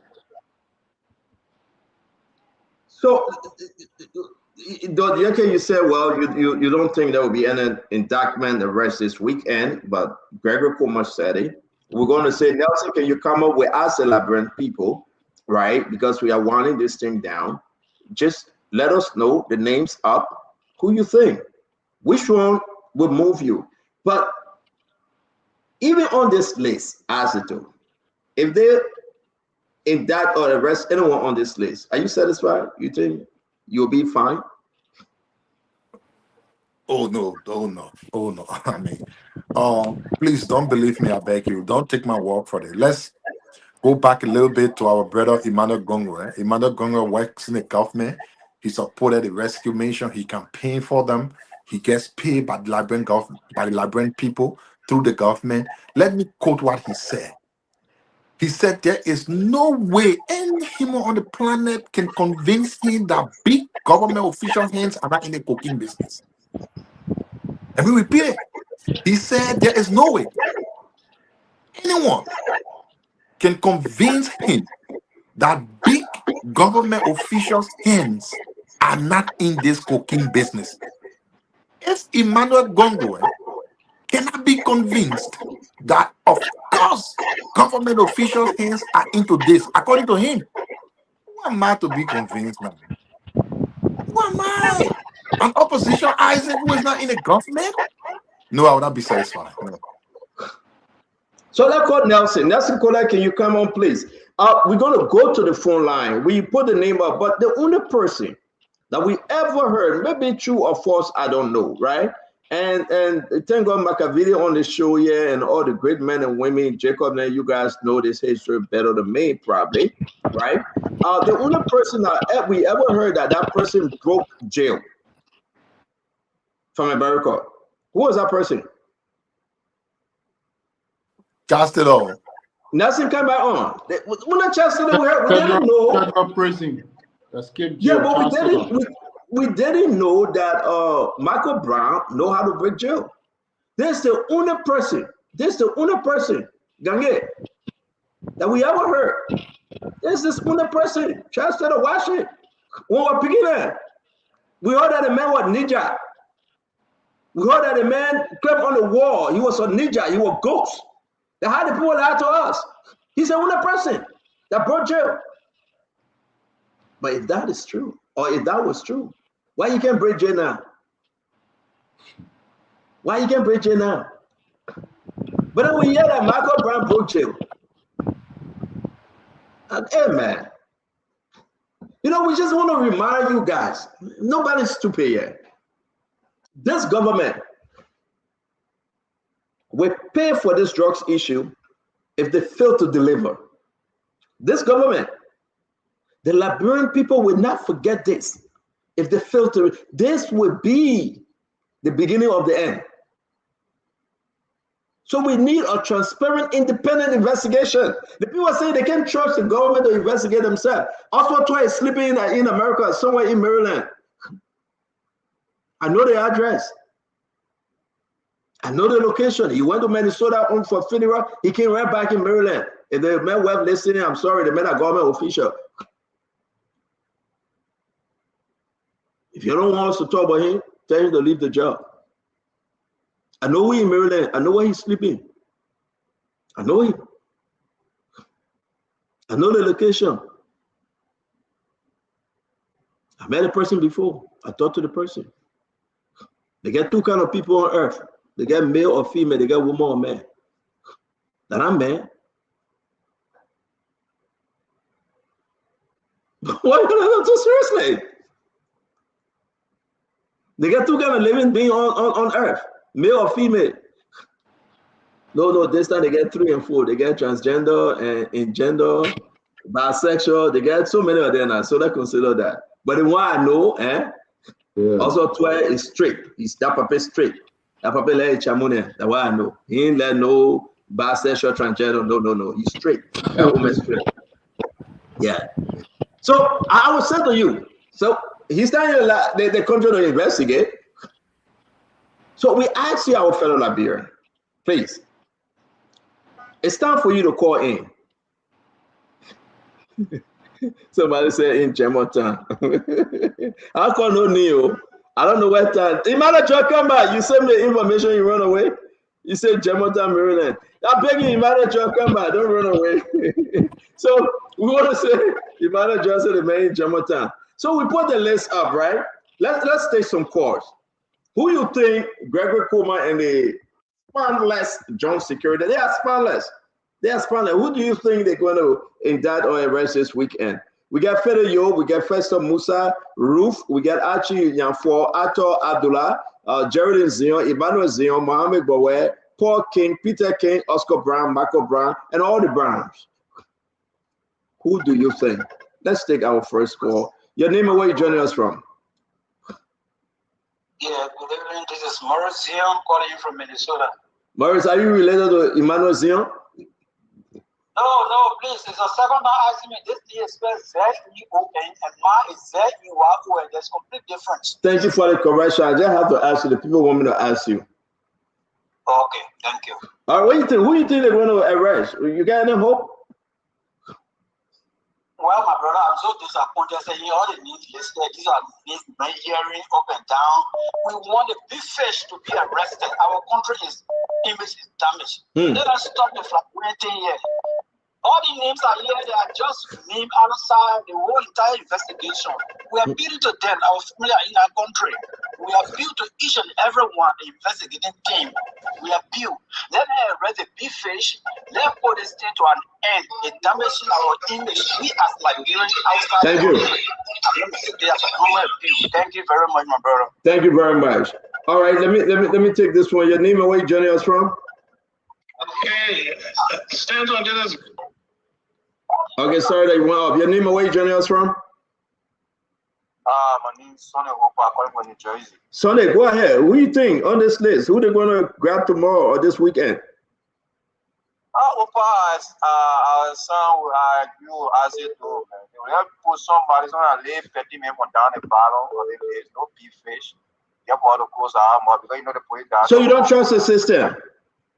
I ain't trust the system. Thank you very much. Let me take this one. Your name and where you joining us from? This is Bill calling from Broken Park, Minnesota. Bill, go ahead, my friend. What do you think on this list? Who they will grab this weekend? Look, let me say this. The arrest they're talking about is a frame arrest, makeup arrest. It's not an instant arrest. Instant arrest should have been made a long time. So the arrest they're coming up with is an arranged frame arrest just to quiet the Liberian people down. Thank you. And Stanton. Yes, sir. You were instrumental in bringing the government to power. That on the government bring to power. That on the government. Okay, it's about time for you to talk the old man out, to talk to him, to turn power over to his VP, to move the country to 2029 for election. Because he does not have the energy, the mental enlightenment to manage the government. So that's what I'm urging you to do. You got to turn power to the VP. That's what you called him for? Yeah, let him turn power over to the VP to move the country to 2029. The old man does not have the energy. He does not have the mental enlightenment. The old man is talking, you can't even hear his voice. Wow. Thank you very much. Thank you. So our country needs to move forward. Thank you. Thank you very much. I think, yeah, a lot of people saying those things, though, that, oh my God, to just get this into JK. But hey, we're talking that one day. Your name and where you joining us from? This is James recording from Harris, Pennsylvania. Yes, sir. Talk to me. Senator, most of the people that you put are listening or would be arrested. What my utmost fear is, as it was saying that the drug being here got to be inside. During that time, the 100 million being here was inside. So you satisfied with their names? If they arrest, if they arrest Pakana, say you satisfied, right? If they don't want to, they will tell the consequence. Okay, thank you. Thank you. All right. Your name and where you joining us from? Your name and where are you joining us from? I'm calling from Washington, D.C. And I just want to say this is the second time to bring somebody serious in. I mean, somebody that will run this country, Mr. Cummings, because we saw the same thing playing George Weah administration, the same thing playing Ellen, the same thing that we're playing now. Because during Ellen Johnson Sirleaf's time, former Sirleaf had a problem with the Justice Minister, but Ellen managed to quiet it down. And during the George Weah administration, we had a lot of drugs coming in. Buckeye, the same. So this is time for the Mr. Cummings in. Because these people are jokers. really affecting our country. So are you saying that the government has failed on drugs and on other issues? Three government. We are talking about this government now. The other people gone. The other people gone. You think the United Party government have failed on this drugs issue? And your last caller could have said it should bring the vice president. I think he himself, he got a problem. So it's the same thing, the same trend. So I think ANC can do the job for Liberian people. So ANC going. Okay, thank you very much, my friend. Let's take more calls. Calls are coming in. Your name and where you joining us from? Yes, Safa Kamakoy from Philadelphia. Talk to me, Safa. I don't know what to start from.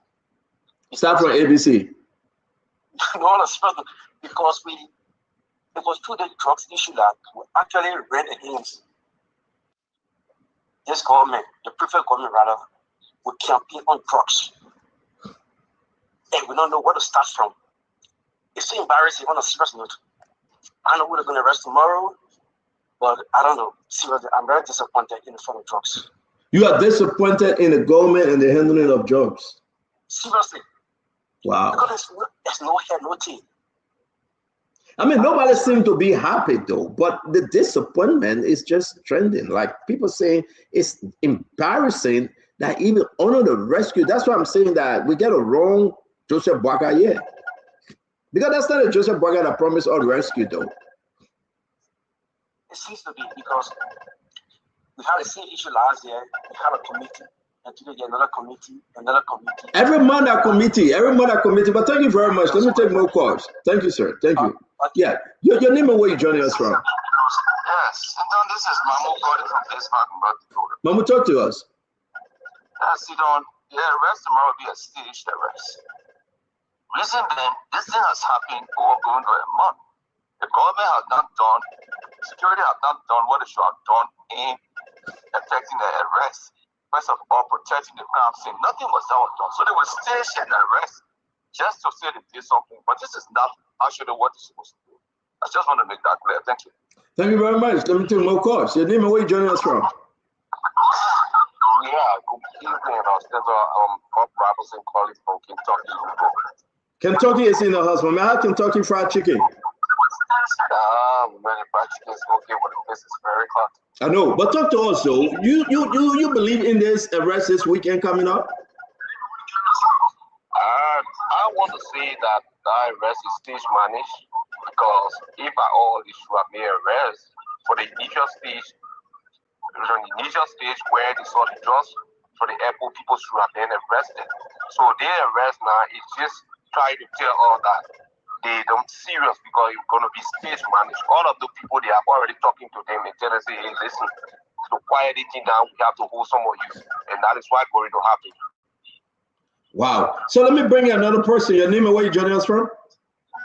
Yeah, I'm George, calling from Minnesota. George, talk to us, sir. Yeah, one of the names I showed that they were arrested would be the former president, George Opunwuya. But he's not on the list, though. Yeah, but not everybody need to put on the list. Even the top government officials are supposed to be on our list. Their name are there. Okay, but thank you very much. Thank you. Your name and where you joining us from? Yes, your name. Where you joining us from? This is Kringa Royal David. Kringa, talk to us now. CEO, firstly, I want to differ with you this night. You said that our president, the stronger president in the history of Liberia and the best president in this our democracy, is weak. He's not weak. Joseph Yuma Boakai is a leader, and he takes time to take decision. Hello? We hearing you. Let me say this. Like the police director said, he will arrest people of interest in this drugs case. It's not to go around like the other panelists said, picking up pen radar and whatsoever thing. That's why the security, they are carrying on the proper investigation to get those persons of interest. Everything the president said in bringing the perpetrators or whosoever who be drugs cartel to complete in this country, he will implement that before we go for 2029. Quinga Davis. We assure all the Liberian people. Quinga, can I ask you a question? Stanton, CEO. Can I ask you a question, sir? Go ahead, CEO. Good. You say the president is just taking his time, but he is very decisive. That's just what you said. That's the word, decisive. Good. So hold on 1 minute. Have we gotten to the bottom of the $10 million FOIA project investigation? But that issue on this thing, I'm asking you. Quinga Royal Davis. So you want us to have conversation? No, listen now, because then I can move. Then I can move to the next quarter. Let me ask you the question. You answer, then you can speak. That's why I would love to have you. Have we gotten to the clear investigation as to how the $10 million FOIA project came to be? Have we gotten through with the investigation about the Guinea people, the reason why they took the land? The President opened an investigation. The Justice Minister completed through that investigation. The Liberian people know nothing yet. Have we gotten, I'm asking all the questions, then you can take which one. Have we gotten to the bottom of the investigation about the LDA misappropriation on the funds that were collected at the border? That investigation was headed by Sam Gay through the Justice Ministry. You don't get that one yet. Have we completed this investigation and presented to the Liberian people findings that is so accurate, and the president took action? So when you say the president is a decisive president, you are deceiving the president, and that's wrong. When the president speaks, it should come with strength and action. So you don't lecture us. You don't lecture us about this. Okay, we'll talk to you tomorrow. Talawale Martin, you're welcome to the show. Let's hear you. Yeah, thank you, brother. My name is Solomon Johnson from Minnesota. But why are you using Talawale Martin phone? No, sorry, because when I first came to the No. Go ahead, my friend. Don't explain. Yeah. No, okay. You see the drugs in there, right, brother? Yes, sir. I think if you want, let me just forget it. The yellow machine that came from China, when the VP want to go buy that yellow machine, they brought a lot of drugs. So they drugs, then when they arrest anybody, everything that they do tomorrow, like how you say the VP brought a lot of drugs from China? Man, they said drugs into the yellow machine. Let me tell you where the drugs came from before getting to that country. Before getting to that country. Like VP brought out drugs. So when they arrest anybody, then they arrest the VP. You know about the machine, the drugs came through the yellow machine. Thank you for calling. Thank you for calling, Chief. Your name and where you joining us from? I'm Cody Johnson from Manchester United. Manchester? Yeah. Where is Manchester? Which state? London. Okay. Go ahead. Welcome to the show, sir. Yeah, and I believe that the police are going to arrest anybody tomorrow, because the reason is they have been lying to us from the beginning up to now. If they wanted to arrest anybody, they were going to arrest them from the beginning stage.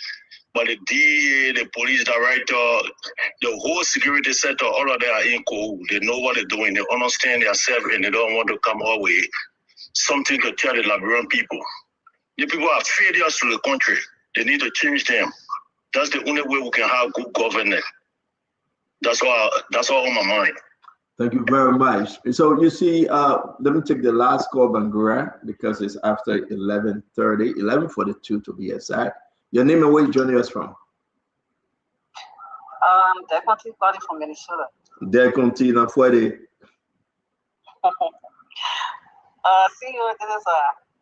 This is a hard decision for the FC tomorrow. All the men are in Minnesota, and I'm so we're here to watch the show. Like all in Minnesota, so that's a very tough decision. But we only stand back to listen to him. But they got to tell us on Saturday. And you know, when you say this thing, we got to wait for not to Saturday. If I will sleep and wake up tomorrow, and it will be bam, bam, bam, bam, bam. Yeah, the day has come, and definitely They're going to let's wait. Let's see. Okay, thank you. Yeah, I'm waiting. Yes, Mama. Yes, Mama. Your name, where you joining us from? I'm from Kentucky, Louisville. Kentucky, but you get Minnesota number. Go ahead, my friend. Yeah, I moved out of that place. Go for me.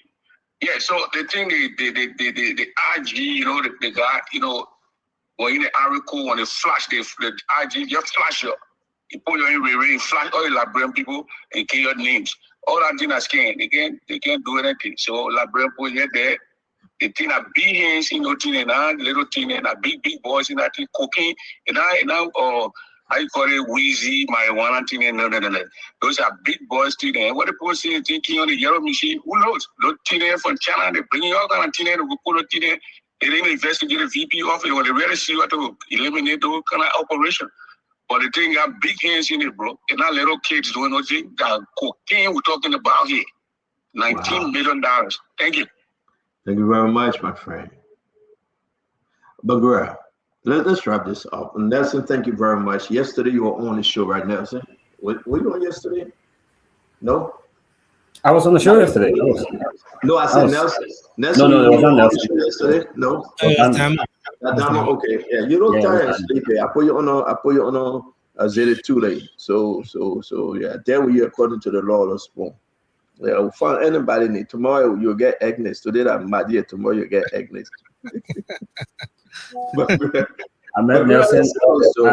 I met Nelson somewhere around yesterday downtown. Yeah. Yesterday. Yeah. Yeah, that's yeah. So Bagura though, 90% of the quarters don't have belief and faith in the government. Yeah, and investigating the drugs. It's a serious issue. It's concerning. It's really concerning. Public confidence is very important. I think this can be attributed to the public anticipation. They wanted to, from the beginning, to get reports. I think this broadcast has been doing a phenomenal job trying to keep the people of Liberia informed. And, you know, so much kudos to Spoon Talk, because we have been a source of information to the people. You know, in a situation where you have a crisis at hand and you're not really feeding the people with information, giving them periodic reports, it can lead to speculation, and sometimes it can erode public trust and public confidence. So, you know, let me hold you there, right? I know you're doing your cruise, and Kevin's cool that you came back, but let me hold you there. Bagura. Then what is lacking in this government? You got a Ministry of Information. You got ELBS. You have the other program, more Ali that can go on. They say they cover the whole rural area. You have government-friendly newspaper and network. What is lacking? That the people not getting the message. Is it because of the messenger? Or is it because the people are just open to truth, their lies? Well, what do you think? So I would think I would think this way. You know, Spoon Talk of late has, you know, tilted one side. Most people see it as a major hub now for people mainly in the opposition. So most people I disagree. I think we're just being fair and balanced. So I don't agree with that now. I just want to end. Sometimes it doesn't mean I agree with that, because you know you've done your best every day. You try. So today you speak for this side, not because you want to please them, but you speak for this side because you think it's right. And tomorrow, based on the story, you are balanced. So it's not about you, no. But again, because we are a divided people on political lines, there should be no doubt about that. There should be no question about it. Even on this panel, we are divided here. There are people here on this panel who would like to hear certain news, and other people will want to hear certain news. So here, opinions are clearly divided in the middle. So I suspect that folks who will be calling mostly about the drug situation, like the narrative. You remember a fortnight ago, I think we were here. You spoke in a certain way that yes, progress was being made on this drug issue, and you were really lambasted. I saw the comment section. Everybody said, "Oh, sometimes flips." I think you follow. So they expect that they want to hear certain things. They expect it. Before they come to the show, they already have a predetermined motive. They have a message that they already prepared. They want you now. All you have to do just to corroborate that. Any attempt for you to deviate or disagree, it means that you are taking sides. You should see the dynamics here. So when you have people calling, Bangura, so let's just go into that, right? There's more on the opposite side. There's more on the opposition than on the in position. Is that what you are saying? Okay, so because, what I'm saying, because this show have everybody. It's like gumbo soup pot. Everything. Yeah, it's a gumbo, right? Yeah, gumbo. You cannot say we lean mostly on the opposition. The reason why you are saying that, because the government is failing. When the government can show and present something, but everything when you hit this government, everything will wrong way. Roll. We tell you roll. Some Madam Salif time. Roll, some Joey time. Roll, the people arguing about how many road each government build. No. We own drugs now. The information, the management of drugs, Jeremy Pierre can't even talk. When he talk, he blaming people. When he talk, it's like he insulting somebody, right? The drug security appear instead of the justice minister speaking, he derelict to Gregory Kumar. He's not even in the country. The appearance of the officer in charge at LDA, he's frustrated. The issue about how the drugs came in the country, whether through the airport or the seaport, it's a mystery. The drugs enter somebody's home. According to the drugs law, confiscate the home. But no, the person still sleeping in the home. So you cannot say that we are selling bad news. Then bring the good news. There is no good news on drugs issue. On cocaine, there is no good news. And the president called for the cabinet meeting to talk about people traveling. The president on day one addressed the drugs issue on pre-recorded. We couldn't see his face. We couldn't see his physical appearance. The president on a pre-recorded, then you say you're fighting drugs from the back door in the dark room beyond Jade. That's a joke. And that's why the people like Spawn. Now we don't sugarcoat. And I can campaign for President Boycott and Jeremiah Cohn, but I must tell them the truth, that this is an embarrassment to this government. And that's why the people don't want to see Babre. They don't want to see Rahil Lazy. They don't want to see Mumway. And you can't boast and say, yes, we catch somebody. This is an embarrassment. And it is such an embarrassment that the government is falling very fast. Now, they can go ahead and cause. But the government is failing. Okay, stand up. And the government can redeem herself. And just to close, this government can redeem himself when you put people, the right people in the right place that can solve this problem. That can tell the Liberian people the truth. But who we have? Who do we have in place that can look in the camera and tell the Liberian people the truth? Tell me who we have right now that's telling the Liberian people the truth in these different ministries and agencies. But sorry, man, do your closing, Chief. Thank you, man. I don't know where you're coming from with your Rahil Lisa story here tonight. So Rahil Lisa now is part of the mix here, huh? Seriously, man, where you got that thing from? The other thing you did in Sino on Mississippi Street, you haven't forgotten that yet. I went to Sino one time in my whole life. During the 1996 election, 96 or 97 election. Yeah, right. I don't know how to get to Sino. I will get there one day by God's grace. I will go to Lexington, but I went there once during the election. That's it. Mississippi Street is a very straight street all the way to the coast. Very straight. Very straight street at Mississippi. You should go there. Look, Satan, what I want to say here tonight is that I don't think the government is failing. I do not think so. And I know that most Liberians who are feeling the impact of the government, the changes, the leadership of the president will beg to differ. People who do not believe that, of course, are entitled to their opinion. They have the right to not believe that. So the whole thing about politics is about making a case and really looking for the flaws. You know, when you can find one, you can hang on to that, balloon it, make it so big to make this one look ugly so that you can get with the power. I mean, it's allowed. So I just want to close on this note to say that we are looking at this drug issue. We're looking at this government. Spoon have done a good job by shedding more light on this crisis. And we have assurance from the government that from now to the weekend, actions will be taken. Actions have been taken, but the question is that the kind of action the public wanted? Maybe yes or maybe no. There are some who believe that, oh, you know, you should just go ahead and there are big people, so-called big fish, that you should just go and grab. But who are those people? Nobody is really calling names. But people would say they're big fish. But for me, I think that if people have information about big fish, about big people who are connected to this, they should help the investigation. They should do that. It's going to help all of us.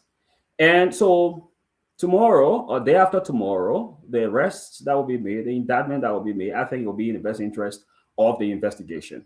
As you know, the investigator said they are working to ensure that this thing is brought to a finality, and the president emphasized that twice. I think the reason why he didn't appear on video, you said that he was under the weather. I mean, we believe that. You know, you got very strong authoritative information. So if the president was under the weather, how would we really expect that he show his face like that? Your leader is not supposed to appear in public when he's under the weather, when he's not really, you know, strong. But he made effort to speak to the nation because of the exigency and emergency at hand. And he made a firm commitment to the Liberian people. It was echoed today in cabinet meeting. So somebody says, if you think President Bouaka is weak, just wait. He said there will be no sacred cow. I believe that. He said nobody will be spared. I believe that. So let's give this investigation, you know, give the process our time, and let's follow the investigator. Somebody quoted Emmanuel Gonkwe. The question I want to ask is, Emmanuel Gonkwe, is he a criminal investigator now? Is Gonkwe really a criminal investigator? If Gonkwe believes X, Y, and Z, really, I mean, is that something we should be running with? Is this guy now a criminal investigator, or because he works for the government means that now he is a criminal investigator? I do not think so. I would encourage Liberians to listen to those who are educated in this area. This is their area. Everybody got their area. So let's be patient. And lastly, Stanton, the DEA and the police, I believe the police boss, he is first amongst equal when it comes to he and the DEA boss. So it's reasonable that he would take the lead whenever, you know, he encounters the LDA boss when they have to get in the same room. The police director takes the lead. I think so. So now I want to say good night. I'll be looking forward to a brand new show tomorrow. Thank you. But Gura, which one of the major investigation that you ever heard of that would conclude it and presented back to the Liberian public that this is done, this is closed, we have investigated, someone is guilty, someone is going to jail since this government came to be? Which one that you remember? Well, I think we should now, if we didn't have one before, perhaps we have not had a crime committed or transnational crime of this magnitude. So we have one now. Let's follow this and see how it ends. Not the transnational, just locally in the government. The president called for investigation from the beginning of the government on the transitional team money, 650,000 or so. The next day he praised Miata family. That was the end of that investigation. The president called for investigation on the over $500,000 that were given to the late Sylvester Grisby that he requested for to buy a vehicle. A few months later, Jerry Lemay-Pierre appealed to the public and say the money will be refunded. There's no refund to that money. You eat the money from the government, you say you will give it back from the same government. That was dead upon arrival, right? The president called for so many investigations, from the A.B. Kromah to the Fadiga case, all through in the LDA, even the $250,000 or $1 million money in the LDA. There's nothing we know about those investigations. Most recently, the Guinean took over because of the major investigation that was called, including Francis Yumane, who is sick today. He's in India today taking treatment because he gets some gangrene on his legs. The president called for an investigation. The investigation is completed, no here, no there.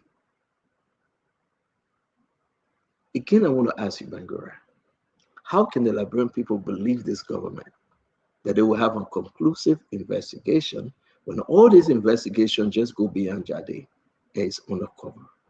That's the problem with the government. The government is not sincere. The government is not transparent. The government, for those that are against the government, but if you are in favor of the government, they cover you up. And this is not a jungle justice government. There's no transparency. If you say hail to the president votes for you, the president protects you, and the Liberian people, Lord and Constitution is twisted. And that is my problem. Let me bring in Kev Hassan. Kev. No, I just wanted to respond, Stanton. I want to state that I am not with the Ministry of Information. The Ministry of Information will give a lot of information on what you just said, because I think they have all the information you're looking for, what you're looking for. I support this government because I see the government is making progress. And I think that we will support whatever government makes progress for the people of this country. And that's what we're going to do. That there are no mistakes. There are mistakes. There will always be mistakes. But the intention of the government, I think the intentions are good. And the government is determined to deliver results for the Liberian people. With the specificity about all of what you enumerated, I think the Ministry of Information is close to that responsibility. They have a lot of information. They are privy with that, and they will be able to furnish the public with all of those information. But when? And that's the problem that is trying the government. When would that happen? 3 years in the government, they say sitting out on the information. I wouldn't tell you at the appropriate time. You see, Stanton, the power of the media, I mean, is something that is indisputable. But you raise these concerns, raise these issues, and the government listens. So if need be for them to give information to the public regarding what you said, information, I believe they are there, they will be released to the public. But that does not mean that the government doesn't mean well, or the government is not delivering. I will beg to differ. And I'm bringing Kev Hassan. Kev, I believe you go to church. You pretend to be a Muslim, but you're not. You go to church. There's something they call faith. They say faith without action is dead. Kev, faith without action is dead. You can talk, tire, but the people want to see your action. This government have no faith because the government lie. And when you want to do something, they get vexed with you and say, oh, we thought Stanton on our side. No, I'm on the Liberian people's side. I call it as it is. I don't care what you think. And that's the problem with this government. Everybody cannot case the president. Everybody cannot say hail to the president. We all should come together and condemn this thing because it's in the interest of our country. So when the president is making this mistake, you find people going to the president and saying, Mr. President, you're doing well. That's the problem. And that's what we are here to say. They will get mad with us, but it's okay. We did it to President George Manawiya. We're going to do it to this president. We'll do it till Liberia is transformed. Take it away, Kev. Stanton, you call for Abdullah Kamara because of the corruption. You call and call and call, and the president took action. He suspended him. He said he was he corrupts and everything. When you stop, you turn your back. The president went to another program and said he's a man of integrity. You remember, Isaac? The president issued the marshal issued a statement from the president, said this man is corrupt. They removed him because of corruption. The president invited him. Matter of fact, they took a selfie in the car, he and the president. Face to face, they took it. The president called him a man of integrity. That's the kind of person Jose Imam Bokar is. How you can call it certain revolving door? He gave it, so he turned around. he get it and go. He give it. After you talk about Abdullah Kamara, he give it. This is exactly what they're doing to this drug thing. He gave you what you want to hear, then he turn around and say something. That's why the LDA boss and a boss is holding his head. He holding his head. He's stressing out and say, this is BS, what he hearing. He's shaking his head. He bending his head down. He said, this is complete BS I'm hearing here. We know the people. Why are we having this meeting? That's what the guy is saying, Stanton. He's shaking his head. He's fixing his face. He rubbing his head. Stanton, it happened to everybody. You sit somewhere and the person is talking BS and you sit down there and you get angry within yourself. He's angry. He's saying, we know who the drugs belong to. Let's save the nation. And he's saying, that's why I don't want to be here. I don't want to be here. He just laying back. I'm not interested. I know who. We know. And they're saying, Mama, if you resign now, they will send by image. You got to stay. But they will fire him. They'll fire him. They just keep him there. They'll fire him. Wait, quiet down, everything quiet down, he gone.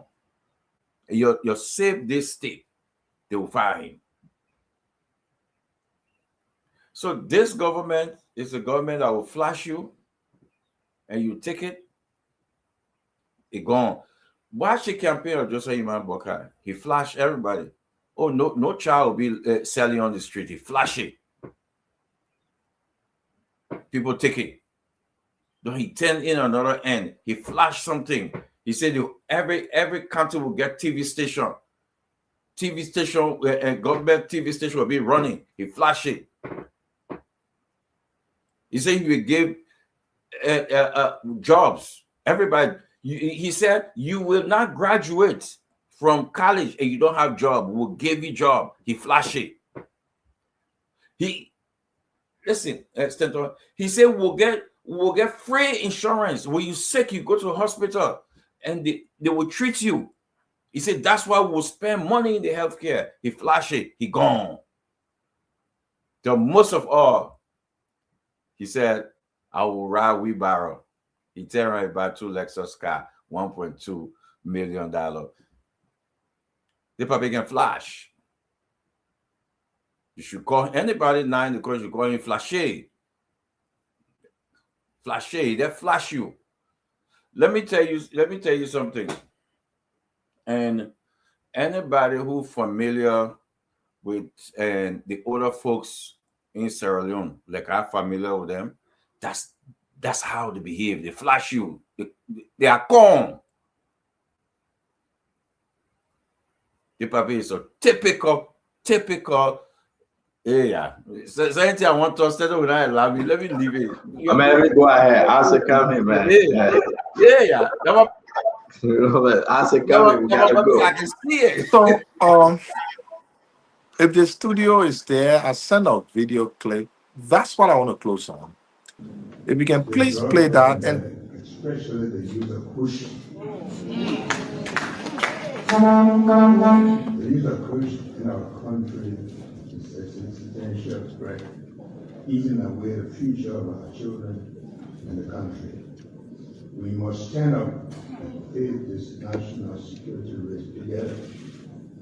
Given the need for immediate action to make good my pledge with thousands of families burdened by this crisis, I am hereby declaring drug and substance abuse as a public health emergency.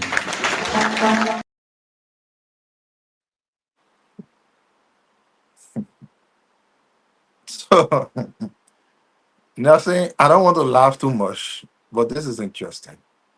It might be low. Hopefully, you got it. You listen to President Boakai giving his State of the Nation address on January 29th, 2024. That's more than 2 years ago. During that time, the president declared drugs a public health emergency. Today, the president again declared drugs a public health emergency. I think that flashing. People are gone. That flashing. What did President Boyka come to the presidency to do? What did he really come to do? What were the plans? What did President Boyka want to achieve before coming to the presidency? So the first drugs as public health emergency, that one time expired. What did we get? What happened? What did the government do? 19 million cocaine came. Then he come over. In other words, the same public health emergency that he did. You know, Kev is how. What did President Boyka come to the presidency to achieve? What did the president? How are these people doing their policies? Like, how are they running the government? How? You not play So- that. I think you not play that card where you show you one, you show you scatter a, you pick the wrong one. So what? I mean, the president declared public drugs as public health emergency 2024. That one, no head, no take. Because today we talk about drugs. You take it, you when you take it, You put it. Yeah, you take it. You Because win. the people talking about drugs, so the public keep making a flash. Say, yeah, the public say, what? Even straight I to mean, you. This is ridiculous. This is ridiculous. So next year, if another cocaine comes and the public start beating the government again, the president will kind of declare drugs public health emergency. So every time cocaine comes, the president will just flash or something. Amen. Pape, what are you doing? Hey man, hey Pape, what are you doing to the country? I said you know that game. I said you know that game. Well, you can just come and yeah. My man, I'm disturbed. I'm disturbed. But anyways, let me just end up by saying, Meriden County got a new superintendent, Nathaniel Toole. Congratulations. We'll be looking at what you've done, and I know you are a good man. Hopefully you do well, and we call to extend our congratulations, see how all of us can get together and help the county. It's a good thing to see Nathaniel Toole take over the superintendent position in Meriden County. And we wish you best. We wish you best. Again, congratulations to Nathaniel Toole for assuming the superintendent position in Meriden County, where we are hoping you will have a greater impact, and whatever we can do from our end as Marylanders, we'll do that. But then, yeah, that's it. Thank What you, the little man got over there, you see. Let's say Levi say hi to you. Hey, Levi. Hi, Levi. What's up, little man? You good? Yeah. Are you good? Good. All right. Oh, I want yeah. to say thanks to all of you, man. For me, I say thank you, Kev. Thank you, Nelson. Take it away. Everything I said about Nelson on the show from the beginning is true. Bye bye.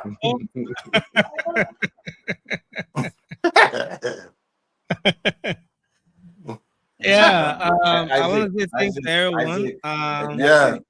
Honorable Kev Hassan, thanks a lot. Honorable Isaac Gould, thanks a lot. We want to say thanks. Nelson, I heard that you are a consultant to the public. You stop doing it now. How you consult the public? Just giving information. Nelson, bye. Well, let me say thanks to all of you for being here tonight. I want to say thanks to the many of you who called in from the very start of the show. Those of you who have been making your contribution in the comment section as well, we appreciate you a whole lot. Levi is back. Bye, Levi. Bye, Levi. Say everything Grandpa says is true. It's true on Levi disagrees. It's true. It's true. Look at this. Nelson is true.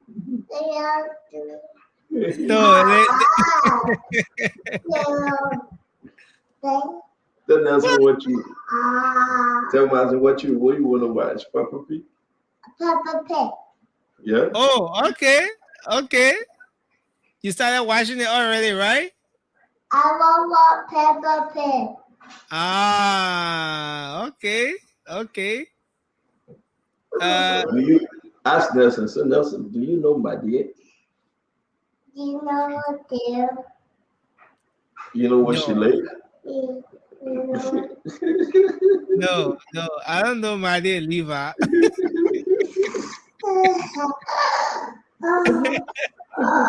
Say bye, Nelson. Bye, Nelson. Say good night. Good night. God bless you. God bless you. Amen. Good night, Levi. God bless you too. Well, I want to say thanks to everyone. We appreciate all of you for your contribution here tonight. Thanks to all of you who share the show as well. Thanks to the many of you who have been following on the radio, whether on Spoon FM 107.5, on Fabric Radio 101.1, on Super 95.5, or on Voice of Liberia 104.1. We say thanks to you, and many thanks to all of you who get to follow as well. By means of the relays on the different radio stations across the country. And we also want to say thanks to all of the radio stations across Liberia who get to relay Spoon Talk. You relay the show most times even without telling us, and we appreciate you all. I mean, we appreciate you always for that. And I want to say thanks for being a part of this journey to ensure that Liberians are informed, irrespective of where they are.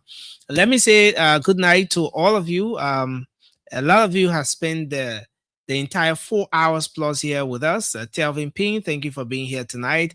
Per Kimmer, we appreciate you as well. Robert Gonet, thanks for being here. We appreciate you for always making up time to watch Spoon Talk. I want to say thanks to Lincoln Morris.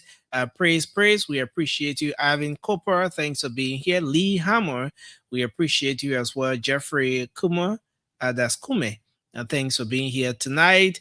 Henry Yango, we appreciate you. Mona Colette, thanks for being here as well. And we want to say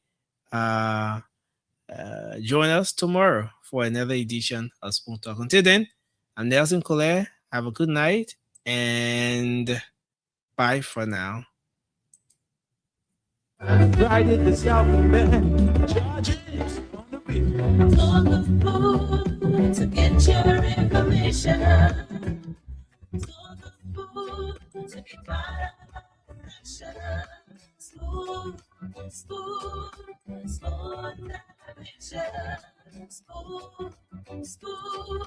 Spoon.